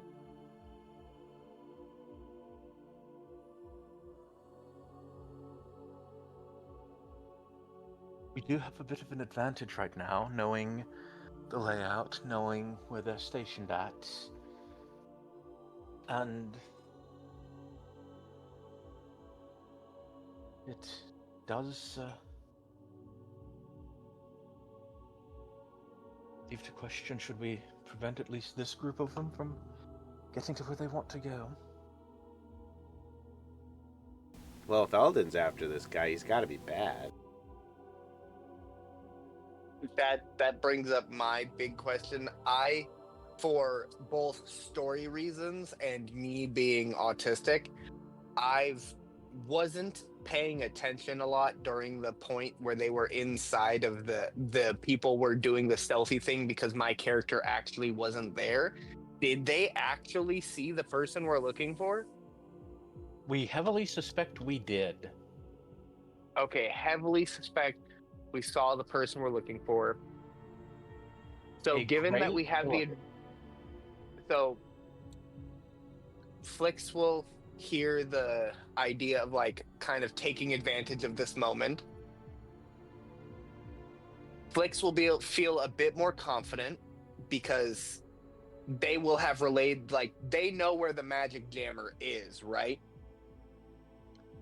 Yes. They have an idea of where it starts. Yeah, I don't know. I don't think it's been determined if it is it a spell, is it an item. Is it, Okay. you Well, know, they something that- know the general area. Yes. Okay. I have big question. Would I? So like, I thought about this post session, but like, would I have been able to have like grabbed Firebrand from Lilith for Flix before we left? Probably, yeah. Then I probably, knowing me and my character, I probably would have just remembered that and be like, oh, well, if we're about to go in and start guns ablazing and hand over my father's sword to Flix. Is that better than my rod? Maybe. Okay. What's the? Because is the sword, your father's sword, a sword that I could use with a shield, or is it a great sword? No, I'm pretty sure it was a long sword. Let me look. Okay, if it's a long sword, honestly, Flix will 100% take that because the Rod of Lordly Might, it does have the ability to be a one-handed weapon, but the Flame Tongue Greatsword that he has been using is strictly a two-handed weapon. So this sword having at least decent abilities and the ability to give him the usage of a shield again, he will definitely take up. But he does need. I'm actually not 100% sure if I have a shield in my inventory. You may have started. I do. With one. I do have a. Oof. Standard. It has been saying that it's been equipped. That's a little bit of a bad on my part. It should It's not have been. Yeah. Okay. It's okay, but that has been meaning that I've been having a +2 to my ace. That just means that it'll stay equipped, and I'll take that weapon and unequip the rod. Pretty sure it's a longsword. Was the design behind it? Yep, longsword. Okay. If you want to throw that in, I don't know how to get that to my character. Yeah. It's like This should be a button that says manage inventory, and then just search Firebrand. Okay. it's actually spelled like the way Manage. it is. Uh, One word. Oberon Fire- sword. Firebrand. FIRE. That spells free credit. Sorry, that's not correct at all. That's not how that goes at all. I just went into a autistic sleeper cell mode. And my friends are Firebrand, getting laughed at. Oberon. Out of character. Is Lilith gonna be okay with that? I think as long as it's just for borrow, because I did promise it to her character. But I don't think that she'd have a problem with us using it like while we're out saving the world. Okay. Yeah. Do you want me to Yeah, go and check with her real definitely. quick? Because I can double check that that's cool. Up to you. I just don't want to like go. Hey, wait a minute.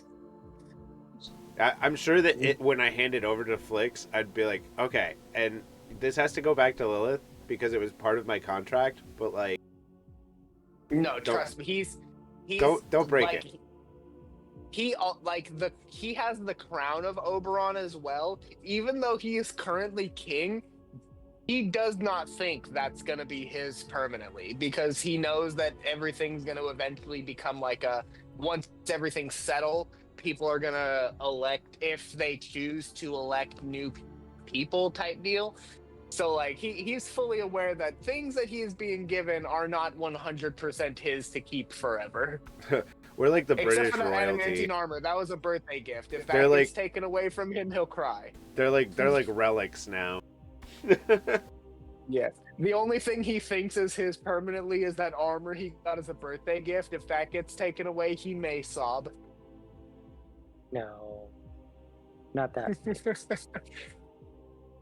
As we get into All the right, cool. I situation- have the weapon. Okay. So and that could have been attuned to you during the travels when you borrowed it. That's not a problem. All right. So Nico looking around.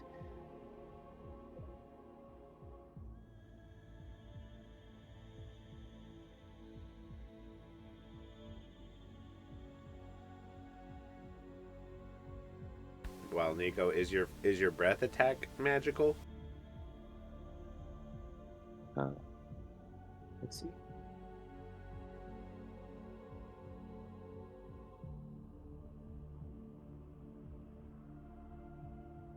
I'm fairly sure I would know. Am I unmuted? Yes, I'm fairly sure I would know something about dragons, seeing as I have fought them before. Well, my ancestor did. I mean, it's an inherent ability. I think it might count. It's your standard breath weapon that dragons have. So it's considered magical damage, but I don't think it is a spell if that's what we're going after. Well, magic weapons lose their powers once you enter an anti-magic field. I see what you're saying. Temporarily, they That- regain them when you leave the field. Let's see. Someone has I'm sure the situation's come up. Let me look. Alternative plan. If we decide not to ambush them here, I had a thought that, like, we do have an idea of where they are heading. Maybe we catch them off guard as they try to get to the capital, because that's probably where they're heading, right? Quite likely. I like Uh, that. And then we can grab Eldyn. And then he can have the glory of his kill. That, I don't know. Whatever I the mean, Raven Queen asks of him or whatever. But I thought we were taking the, Quick. Sorry, thought no, we go were- ahead. Continue. taking the one as captive. Well, is Mary's ability going to work in that anti-magic field? No telling, but there are other ways to take something down without killing it. But if we are to go after the singular, Flix again, being the caution-minded one, if we are trying to specifically get this one, how isolated, how, like, if you saw the one that you suspected of being that we're looking for, how away from other Illithid was he? Hey, I have a plan. Holy shit. I just thought of this. Okay. It's go time. Here's my plan. I'm going to use Wish, and I'm going to get rid of the anti-magic field. Why don't you just wish for their ship to blow up?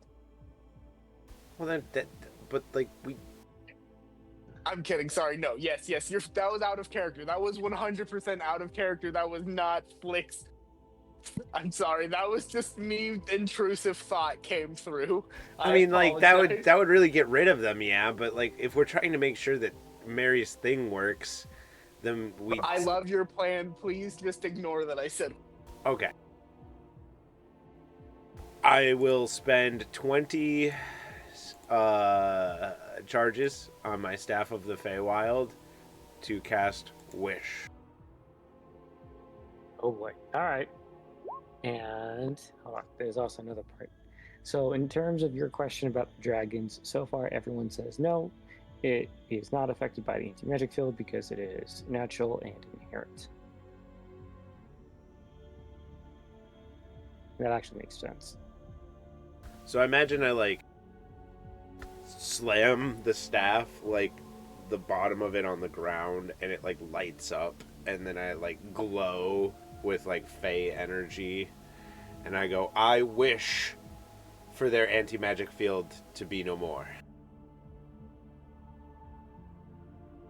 As you can tell, the anti-magic field.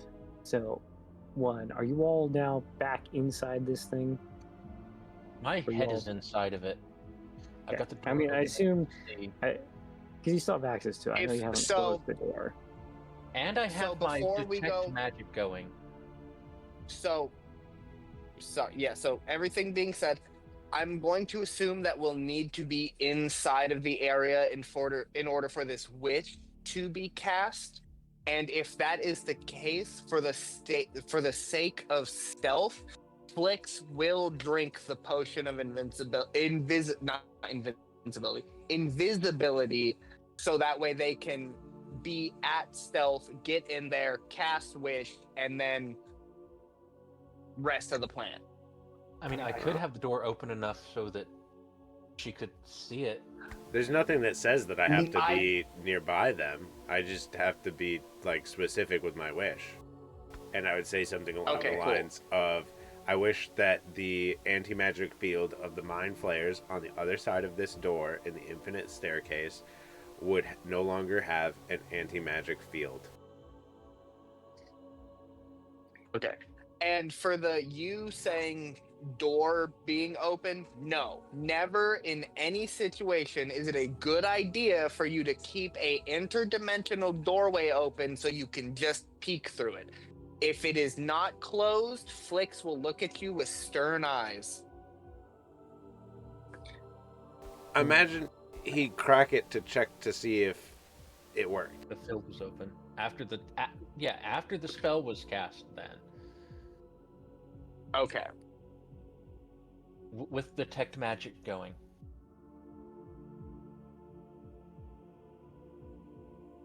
Do I see the there it is. anti-magic So- field still going?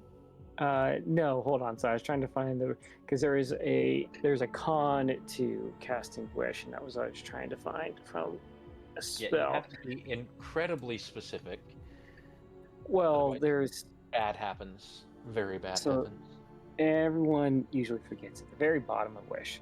All right, so the stress of casting wish to produce any effect other than duplicating another spell weakens you. After enduring that stress, each time you cast a spell until you finish a long rest, you take 1d10 necrotic damage per level of that spell. Did that This happen to damage can't Mary be when she repeated. used hers? So that's where I was trying. Everything happened really quickly, and I was trying to find that con. So this is for future, so I'll treat it equal, right? So she didn't have her cons. You're not gonna have these cons, but just Okay, for I just mine, figured because it was off of an item, it was different. But yeah, okay. and that's what I thought. But then it's like, no, you cast the spell wish. See, I had the same feeling. I'm like, well, I can understand if you're like standard wizard casting a spell wish, but I'm using an item, and so far I guess everything you're was, well, channeling casting it, the right? spell. You know, like Yeah, it that's goes right. I was through like, your body. I was floating with it. So just as a reminder, and I'll remind Mary, because the one. So for RP, I'll like after the spell goes off, I'll like lean on my staff with my eyes wide, like, oh, I don't know if I can keep doing that. This can be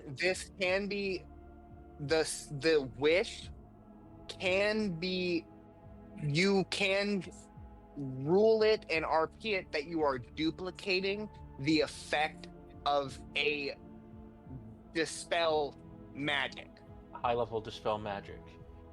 If you were saying you are because it is a magic field they are producing. You can say that you are wishing to dispel magic of that ability. That way you are not just casting a random effect, so that way all of that, the enduring effect, because you are duplicating a spell if you're casting dispel magic. You are, but either way, the con. Just so that that way I'm we can kind of avoid the you trying to kind of like give the preferential treatment, saying that, oh, because we gave one character, both characters were I see what you're duplicating saying. a spell. So both characters were duplicating a spell, therefore we're not making a workaround for it. Okay, I see what you're saying. But the one con that I was looking for that is you have to roll a percentile. You're not going to do it for this one. You roll a percentile, and it's if you get, I think it's like 1 to 33, you can never cast Yeah, wish again. 33%. Yeah. Yep. You can never cast wish again. I'm like, ooh, okay. Because I'm sitting there Yeah. thinking when we first had wish going about, because I remembered most of it. I'm like, I thought there was a negative to wish, and Another everything. negative. Sorry, another caveat for that negative. If they are casting it through an item, that 33 percentile becomes the item gets destroyed. Not they never get to cast wish again. Just that the item or object that gave them the spell is never casted again. It destroys it. Unless it's a gen of some sort. Yeah, so if we are using something, or yes, the gem is a pretty rare, special, like that's an expensive and legendary exclusion of that ruling, but it's a 33 percentile for you as a player if you as a player are casting the spell. If the player is using an item to cast that spell, it's usually the item will just get destroyed, or that item, if it has other things, that item will then just lose the ability to have wish. Got it. So like the staff in this case would just lose wish, but still be alive. Yeah, it would just be like, say this, whatever other spells or abilities the staff holds, it would hold them. Got it.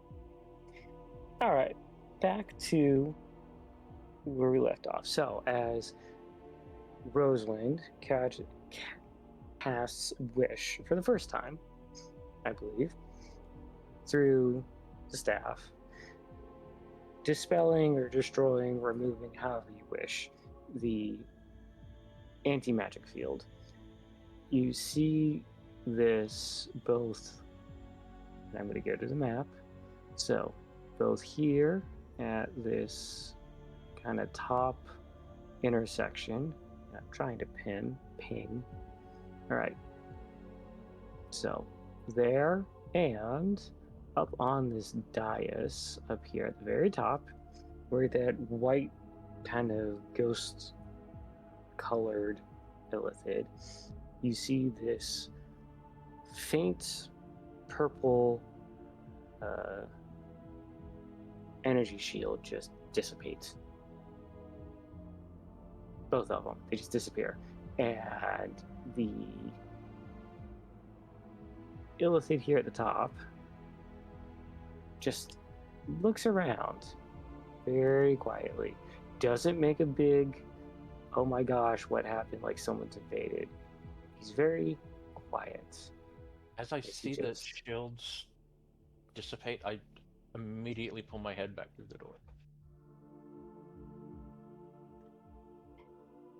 So is there anyone, so you guys, just for the mechanics, you open the door enough to see, cast wish, look, it worked, closed door.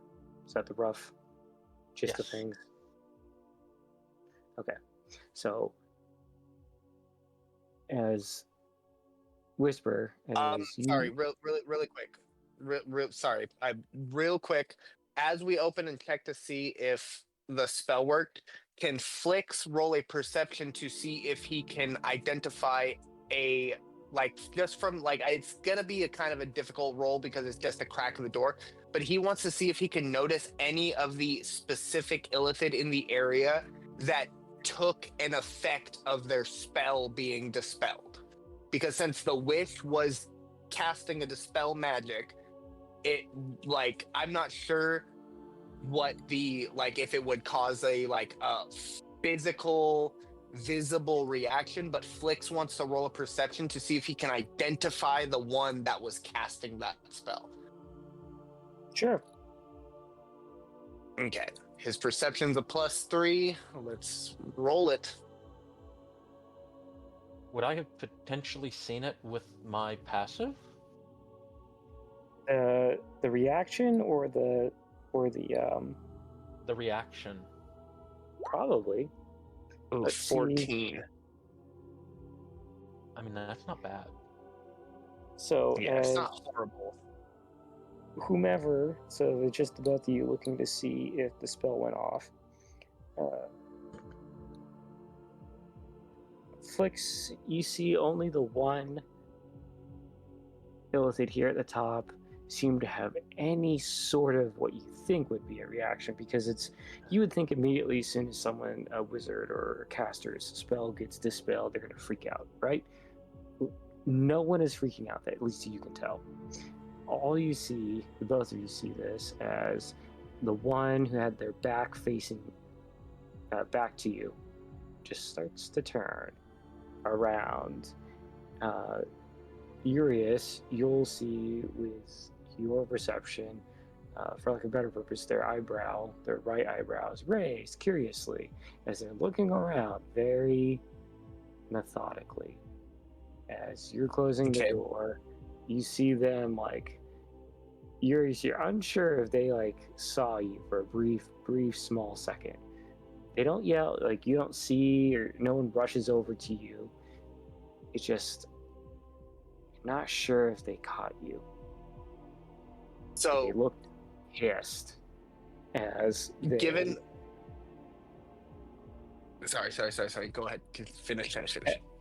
Yeah, as they were turning around, they looked just this angry, pissed look right as you close the door. So it's kind of like that cliche, like, unsure if you saw their complete face, but like the door closes and like the camera pans back to, like, as the door closes from their point of view, you just see angry looking illithid just looking around.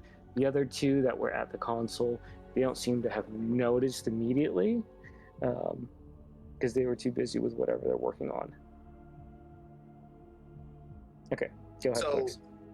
the one that turned around, was it also the one that I kind of like? It's the same one that I might have perceived as noticing something. Yes. Okay, given that context, and then sorry, Urius, do you relay that the person like that one flipped around on you? Yes. I give. Okay, I have a feeling the grayish whitish one might know what's cooking. okay. Given my semi-decent perception and Urius's information on that, Flix is going to himself and to the group, but like he will, like, this is his own assertion. He is not 100% sure, but he is going to make the assertion. The one that reacted and looked back at you was the one casting the spell. And he is not he will give the hunch that if that one is both keen enough to recognize that its spell is being dispelled, because that's not a given thing. Like, you can have a spell dispelled, and unless you're able to like make a check on it, usually it's not a guarantee that you're able to kind of realize that it's happened. So if that's the case, he's going to make the assertion that that one is not only the one that was casting the barrier, that may be the target. Let's get in there and get this done before he fucking re-establishes that shit. Flix will agree. And I'm ready with the chain lightning. With that, Flix will have his shield readied. Is this where we want to pause and wait for Mary, or is this where we press ahead? I don't know This how. might Like, are we? As soon as we go in with Mary's ability on, are they all going to get incapacitated? As far as you think so. Okay, so let's. Okay, if we move through the door together as a group with Mary's ability on, do they go down? Do they get incapacitated? We're gonna have to find out first. That's what I'm trying to do. Oh, okay. So, Because if they don't get incapacitated immediately upon us entering with that ability on, then we should probably pause. If they get incapacitated, then I don't see a reason why we can't coup de grace the peons and drag the other one back in case it's Eldyn's mark.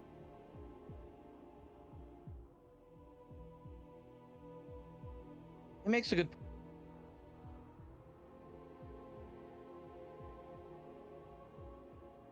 what did you say? I said he makes a good point.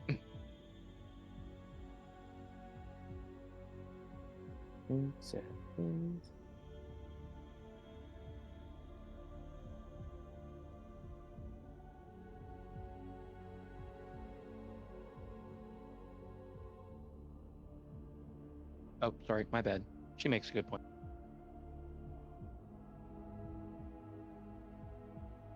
So yeah, I mean, Why'd you pull? no No, anti-magic field. Mary's ability is on. I'm sure she'd have it on because that was the plan. Correct. All right. So, no, I was just reading through some stuff, double checking. All right. So, as everyone goes through, I'll assume Mary just says something like, she turns her ability on to like 100 foot radius. As I assume Mary's the first one out the door, right? Everyone following suit. Mary gets in the door. Anyone looking, yes. Everyone just kind of either freezes or falls over. Hell Now yeah. what? That's a coup de grace central. Yeah, I'm gonna start bashing the peon brains in. So I'm not going to make you movement crawl through this. Just position your tokens wherever they're going to be. So I Where's the one assume Mary will go up to this one, the sort one- out. Go ahead. Where's the one that fell over? Yeah, probably this left one here at the center, left center. I'll Baldur's Gate 3 curb stomp him. The one you Flix find- will go and go to the one that is supposed to be the main target and will use rope to restrain it. Well, I think Doug And said we'll Mary also, was gonna do take- something. Oh, Mary, I thought might have. Let me just look through their inventory. I thought they had shackles. Is that the word? Manacles. Yep. Manacles. That's. I thought someone bought those. Thought it was I there. might. I have manacles. I'll toss Mary my manacles. And she just manacles the arms behind, and then looks to Flix. Yeah, you can tie him up too. Flix will, since the manacles are done, Flix will just use some cloth and blindfold the elephant.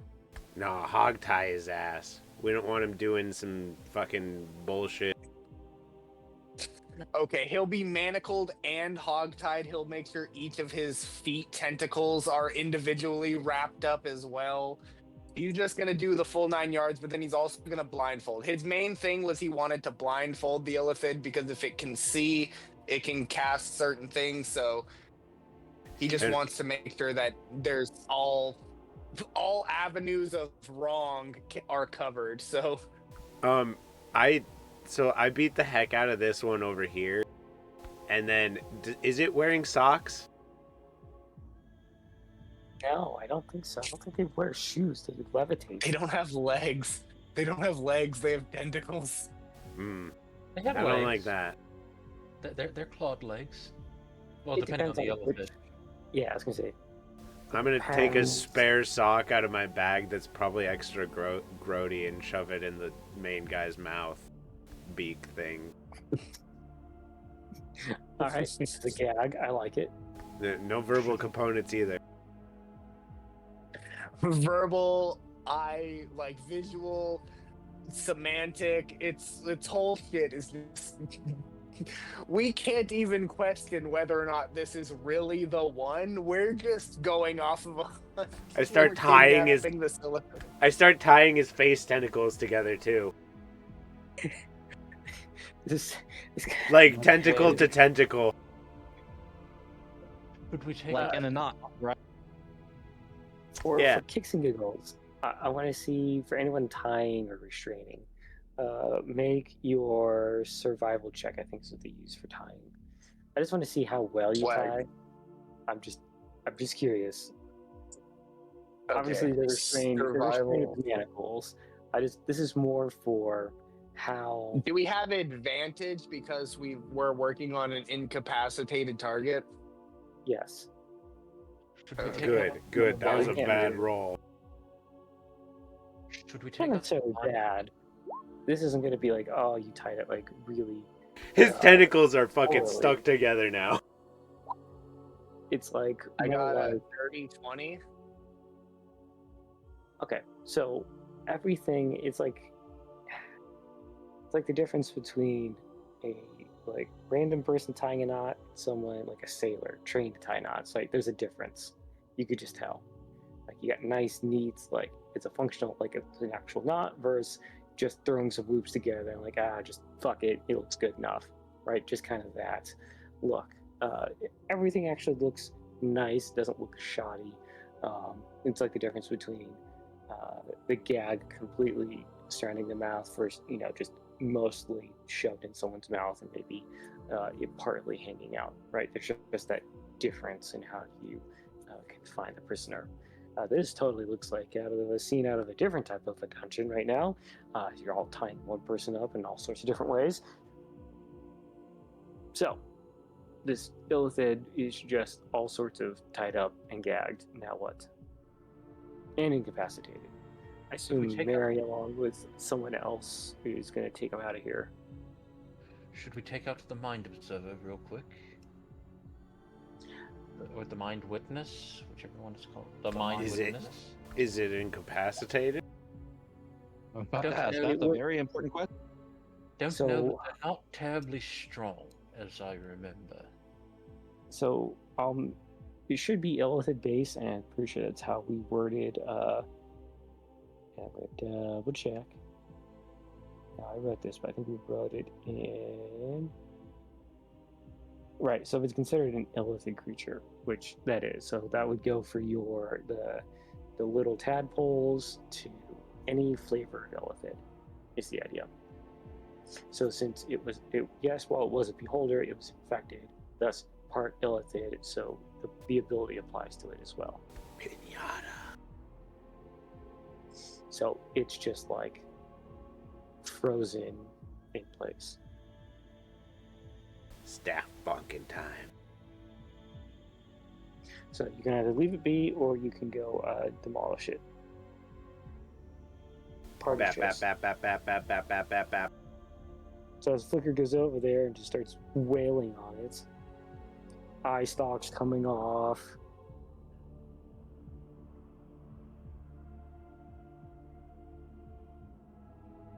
One final throw. If you want, you can make an attack roll. I'm not good at those. Or however, I mean, you're. I like, have a it's not like staff, so it's gonna be a long and painful process. Like, it's having the worst day right now. Like this, like literally when I said pinata, that's the situation. At some point, it's gonna crack and squish, and that's when I'm gonna know that I'm done. Do we get advantage or automatic D20? Or automatic 20? I don't remember what a coup de grace was. incapacitated. Let me look. I mean- Coup de grace was automatic crit. My to hit isn't bad, but I use a staff, so I do have a +7 to hit. Or do they even have coup de grace in 5e? I don't think They that might be a homebrew rule, but if I go to incapacitated, Growl. just says it can't take actions or reactions. It didn't let me roll an attack. What the frickety frack?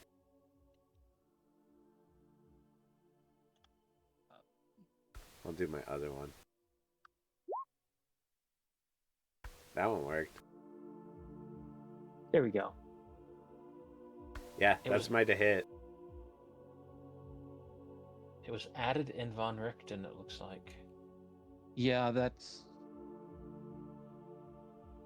Apparently, it must be a homebrew rule because each of the versions that it's referenced to on the compendium is specific to an individual creature or thing regarding what it.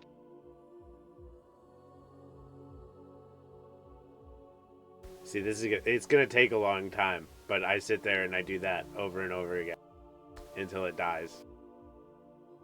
You tell me how many hits that takes. I will walk up and stab it with my platinum blade.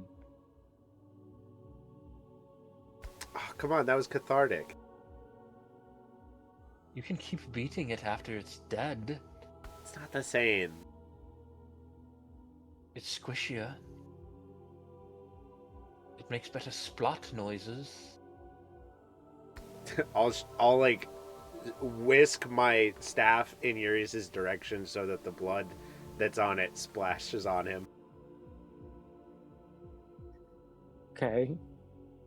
I mean, the thing has like 75 health, so AC 15. It won't take long. That is a weird roll. Yeah. I rolled the 2 hit. Oh, just the extra text. Weird. That's okay. Something with the name.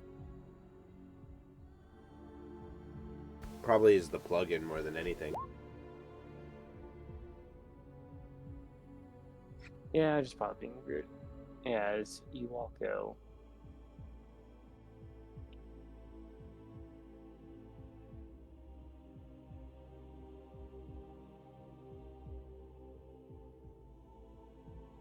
Stabs, smack, stab, smack, stab, smack. You're right, it is kind of cathartic.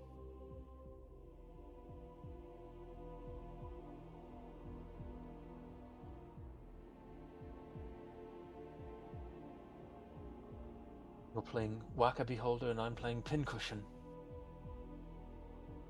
Hey, maybe I'm a bard and Finally- this is my instrument. Whacking stick.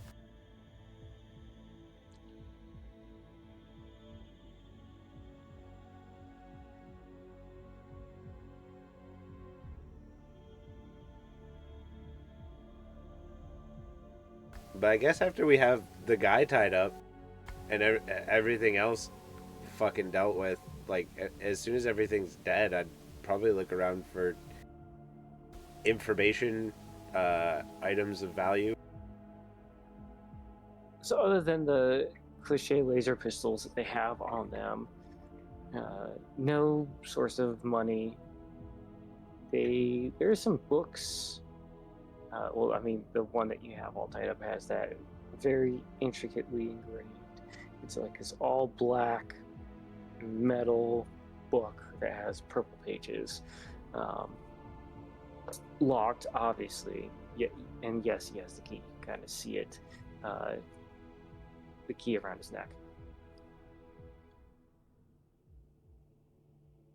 There are other just they look like reference books, and this is where Mary would probably just be freaking out, as some of them look pre-merge. They're just old, it's like you go to like a university library, have all these books sprawled about, except for this one they're a little bit more neat and organized here in this central dais, treated like a desk, and they have a whole bunch of books, and they're all open to different pages in different languages.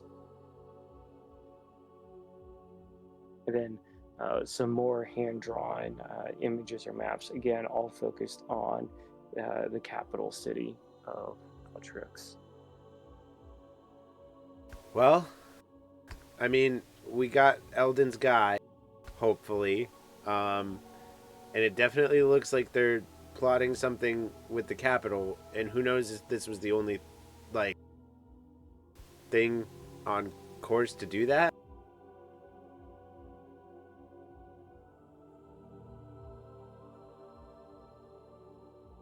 Should we, like, find Eldyn and then go to the capital? That would probably be wise. If But possible, we could sabotage the control panel of this ship, possibly causing it to crash as we leave, if we want to make it even easier for us. That's a good idea. Also, when I see the laser Maybe guns while I'm looking around, I shed a single tear, missing Gelo. Flix will also feel a ping in his heart missing Gelo, knowing he would have loved seeing space illithid guns.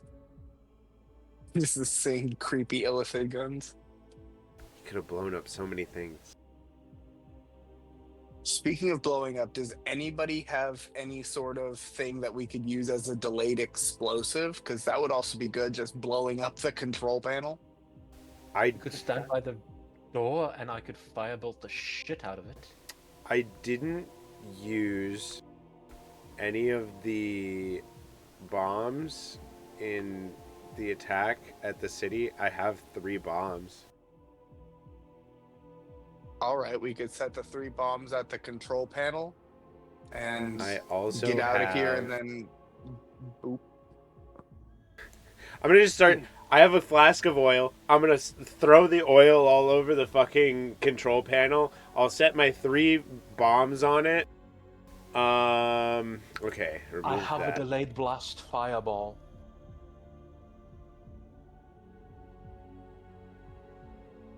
I'll set a fucking flask of holy water down next to it just in case. Okay.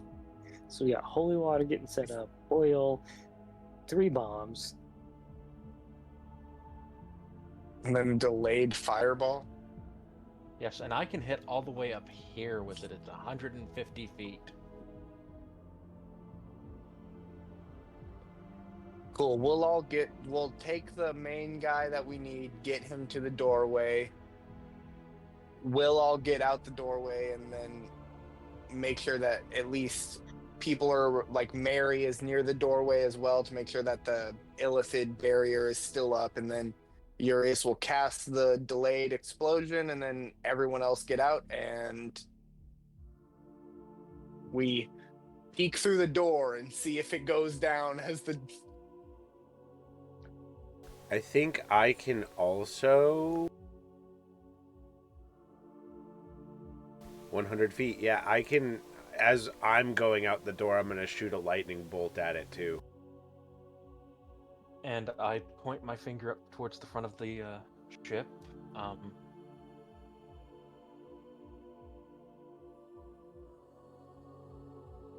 Mutter my words while I'm holding some batshit and sulfur.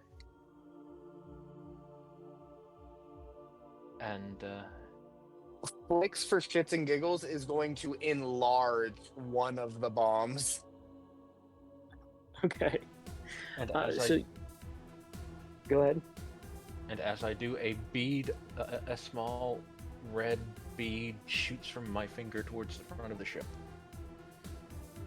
So, is the fireball the detonator for everything? Is that my understanding? I think the lightning is the detonator? I mean, both is fine. I mean, I don't know Okay. if the lightning is gonna set off anything, but like, I don't know.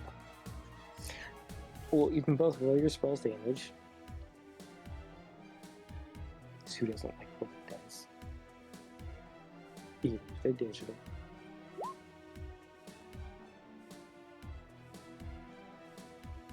I don't think the console can make a dexterity save. No, And then, they're do you want okay. me to roll the damage for the bombs too? Yes. So roll your bomb's damage as this delayed fireball. I kind of see both racing each other, the lightning and the fireball. Like who's gonna hit first? Would one of the bombs be double damage since I enlarged it? What is? I was gonna ask. What is enlarge? I know enlarge makes it bigger. It just increases its size.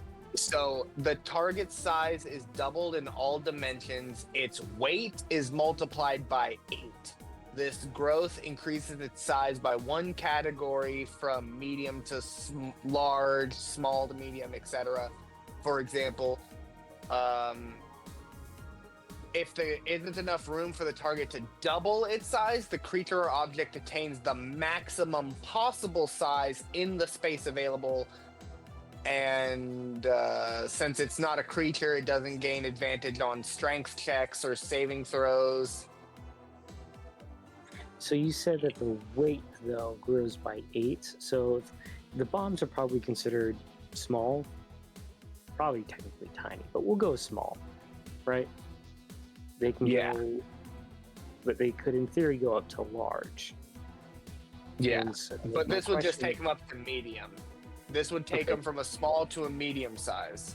But its sizes from small to medium, but its weight is 8 times. Okay, so without, I'm not going to Google this, and I would assume then. So it's not doubled. Like it's because explosives are measured by their weights, like 1 pound of TNT, Yeah. C4. So instead of like doubling it, no, it's like 8 times, because explosives get bigger on their chain reactions, right? So it's instead of like, oh, you're gonna, no, it's like times 8, because you've increased its weight. It's like going from 1 pound of C4 to 8 pounds of C4. There's kind of a difference. It's not like one pound to 2 pounds. No, you've increased its weight by 8. Yeah. We just Final So- Fantasy 7 to this bitch. So you are going to multiply your grenades by like 8 times their result. You No, gotta do. for me. I'm kind of curious. You could do what? Slam the 8 door times closed. their D6? Yeah, it's gonna be a lot of D6 or whatever the damage die is. There's 3d6 for the standard. So that's 24 D6. I rolled 9d6 because there was 3 bombs. And then I 15 guess- more d6s.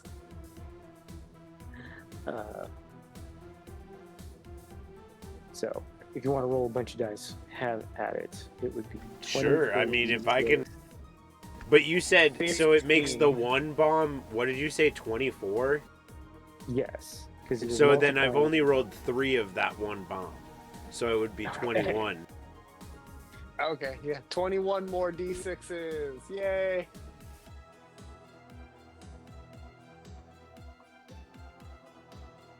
Yeah, there we go. 114 damage. I channel my inner Gelo.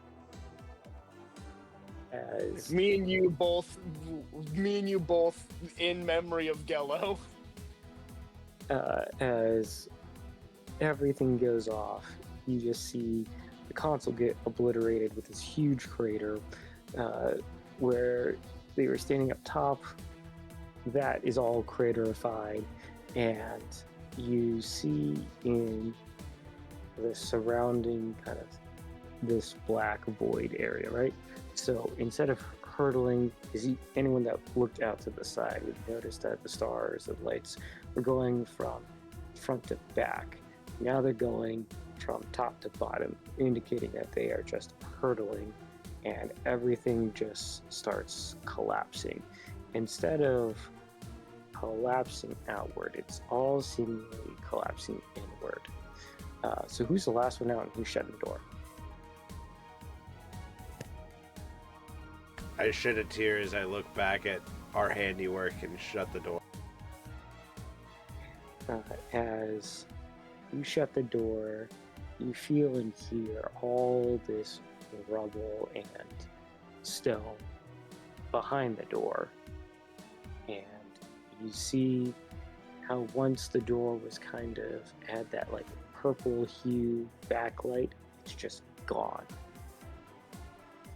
Indicating you basically cut off that door, that connection. The door's not going to work. We broke it. Probably a good thing. Now that was cathartic. So, you now have, Flicks will solid high fives all around. That was a blast. Literally and figuratively.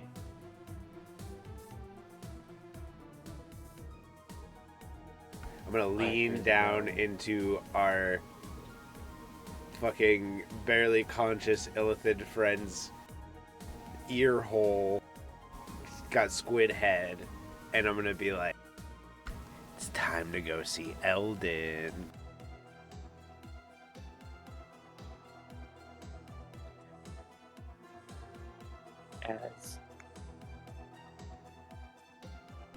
as you say that, the very, very minute movement he can make with his eyes and like his face, he just looks at you, and you think, even though he's gagged, he's smiling and laughing at you as you say that.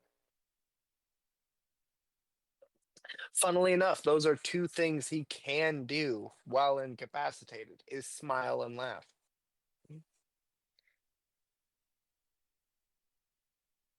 He just couldn't do anything that constitutes an action. So speaking is a free action, but since he's gagged, it just sounds like. I don't know Kind what of, this dude's but you laughing can- about. He's about to die horribly.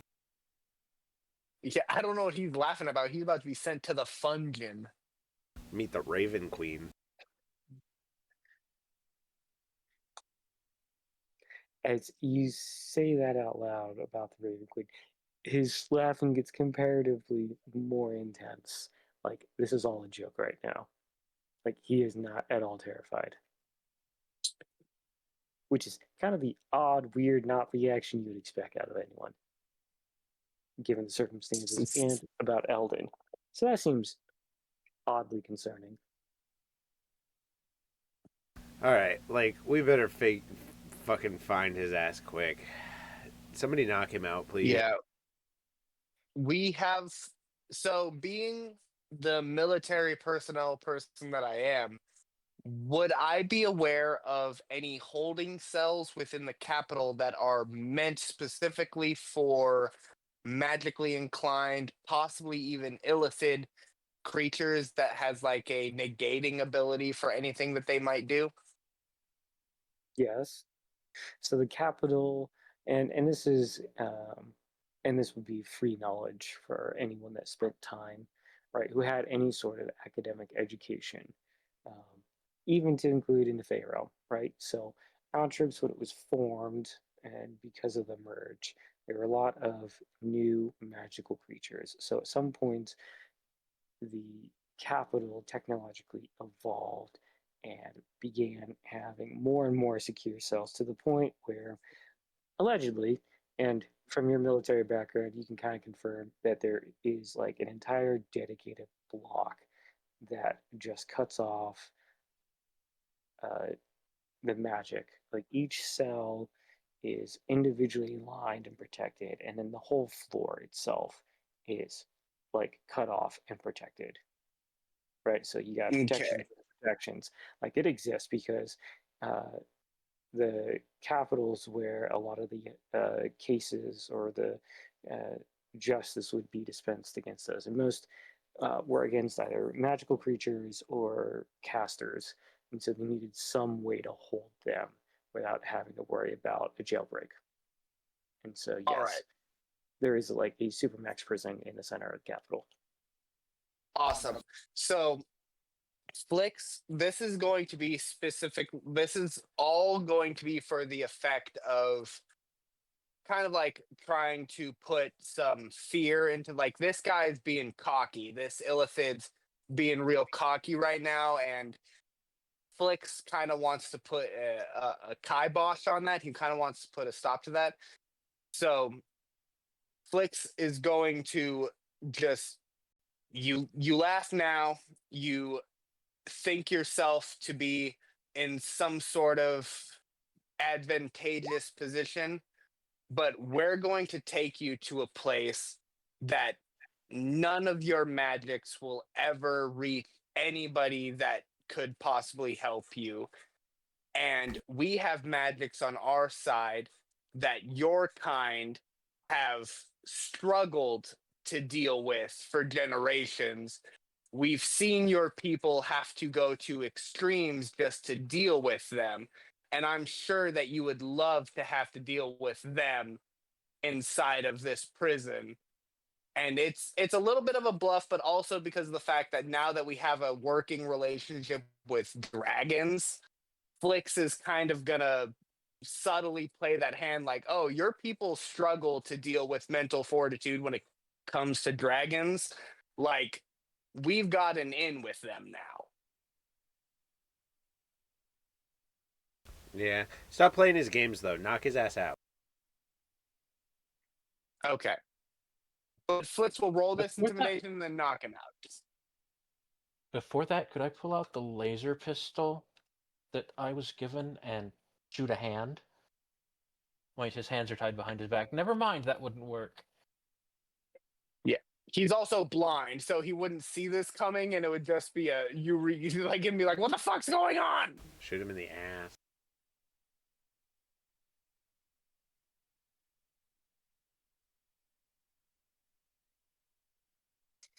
So as you mentioned did you mention the prison outright to him? Just like vaguely being like, "We have a place to put you." I mean, he'll stop his laughing and just he won't like concede. He'll just like dead eye stare you like, we'll see. Right? He like the cognition might have been stopped, but you can tell it's But still he's there. still, He's yeah. like, well, let's see, let's see. He's gonna try and call your bluff. We'll see. Not that he has in All right. any Well, way control over this, but he's like, okay. He knows that there are places. He's now trying to fish out. Do you know if those are where they are and are they true? Right. Again, trying to call your bluff. And if, also, and if on we that, like seeing the conceding of him, like kind of like slightly giving up that cockiness with what Rose said, he will knock out. He will knock out the Illithid. Okay. So you auto crit that. Yeah. You just knock him out cold. Better that than him use some sort of fucking Misty Step or some bullshit that he could do innately or some shit we don't know about. Um, did somebody grab his spellbook? It was Yes. attached to him. But yes, Oh. yeah, someone would have grabbed it. It was like attached to his side, but it can Okay, grab. somebody it can be put removed off the hands. somebody put that somewhere safe, and then somebody else take the key and put it somewhere safe. If people have bags of holding, for example.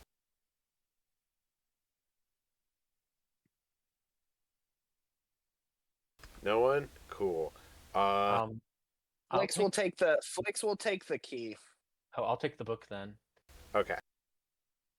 Try not to make contact with it. Flix does not have a Flix doesn't have a bag of holding, but with his just backpack, he'll take because he has cloth. So he'll take cloth, wrap the key in cloth, and put it in his backpack.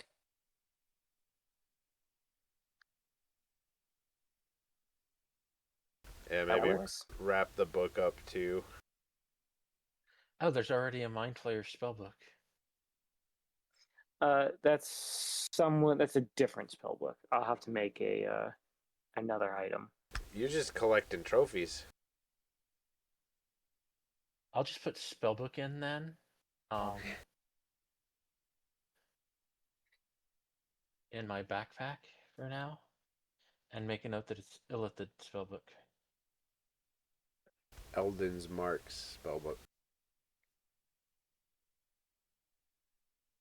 Spellbook. I always find the more precise I am with my notes, the easier it is to remember what I was talking about.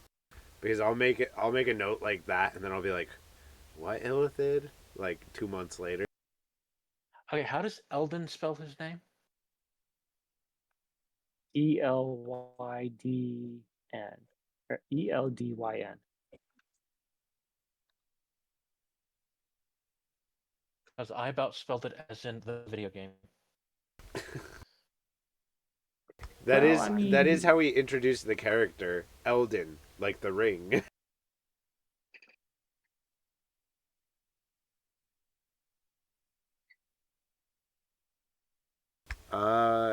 Yeah. I mean, so we knock this guy out. We take his spellbook away from him, so hopefully he can't cast anything. But I also do have a little bit of like concern of maybe somebody doing something to pull him away. But he's unconscious, so that is to our advantage. We should definitely get him either to Eldyn to get offed or like to the cell, whichever one is going to be quicker. I think quickest option for now is the cell because we don't know where, True. at least as far as I'm aware, we don't know where Eldyn is. So We I know think we should just get back to the cell. we know the teleportation glyphs to the capital city, right? Yes. Nico would know them, yes. Yes. Then we can fucking plane shift or teleport to the capital city. Okay. Works for me. We'll store the Illithid in our prison. I will put the top guards on guarding it. We will go and fetch Eldyn, bring him back, and the Illithid will face judgment. Hopefully, if this is the right one. They'll be so fucked up if Eldyn gets here. He's like, who the fuck's this? That'd be our luck, though.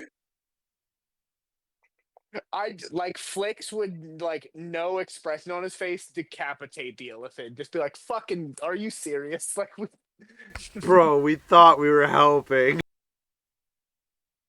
well, I mean, we did blow up a ship that was heading towards the capital, so No matter what, there are fewer mind flayers in the world, and we did a good thing. At the end of the day, no matter how you look at it, but like, yeah. positive. And we didn't deprive Eldyn of his kill, so he's not gonna like freak out at us. Hopefully we didn't. Yeah. What should have been the buff boy? Yeah, the guy that we thought was a nobody is the guy Eldyn was after, and now he's like God knows where because we blew the ship up. Well, he was already dead too. Possibly, we don't know. We don't know if we've only stopped a ship from getting to its location. We have not in any way guaranteed that all of the inhabitants of that ship did not die in the explosion. Didn't we kill them first? I thought we coup de Most grace. of them, but we don't know about the other people outside of that room. We don't know if that was the only chamber of that ship. So you do know because Urius and Mary scouted that out and did a head count.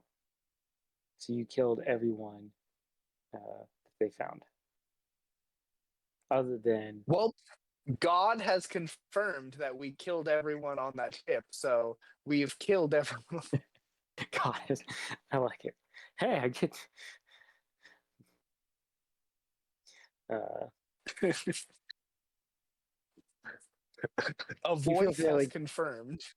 you feel fairly confident that it's like all the explosions, damage, the fact that you just curb stomped them.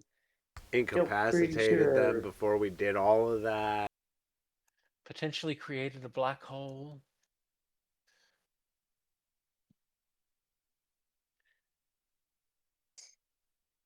So with that, I assume you now navigate your way out. Well, Yes. we could go back to Zeratol's castle, but like, is that gonna get us closer to Eldyn? Because last we heard, Zeratol's castle is in the fucking mountains.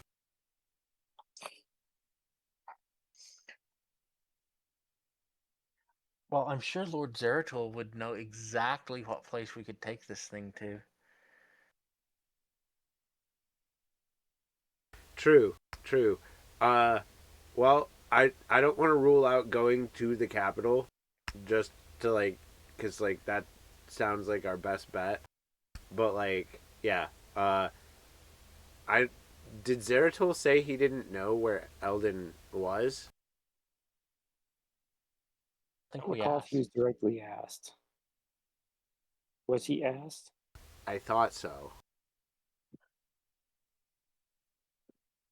No, Eldon came to visit him. Yeah, and Some he carriage. he left, right? He did leave. He may have told Zeratul, but I don't know if Zeratul relayed all of that. I know he relayed that, hey, your Eldon came back, fixed your carriage and all that, and your horses, they're all there at his stable. I don't think he told him where they were going or where he's at now. So I'll have to confer with Eldon on Okay. that. Well, And that then seems like a relay good that. place to call it then. Yes. As we cut to the party and their prisoner making their way towards, assumedly, the exit, where either through teleport or back through where they came to Zeratil's castle. We'll find out next session. Speaking of which, next session is December 31st. So let me know if people are going to be unavailable, because that would be it would be a good session. Potentially bringing Eldon back, Mary coming back. So let me know if we need to push it to next year. I don't have a problem doing that. And I'll post that same question to the group in the Discord chat as well. So thank you, everyone. I hope you had some fun. Something a little different. I had fun. Fun was had. And Yeah, I feel like we got a lot done. Thank you. I need to call it for myself. I need to be up early. So I will bid you all a good night, and I will see you all potentially in 2 weeks. Yes.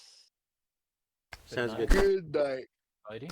Good night to Good anybody night. watching in stream. Thank you for, or on YouTube or whatever. Thanks for watching. If you're on YouTube, remember to like, comment, subscribe, all that fun jazz.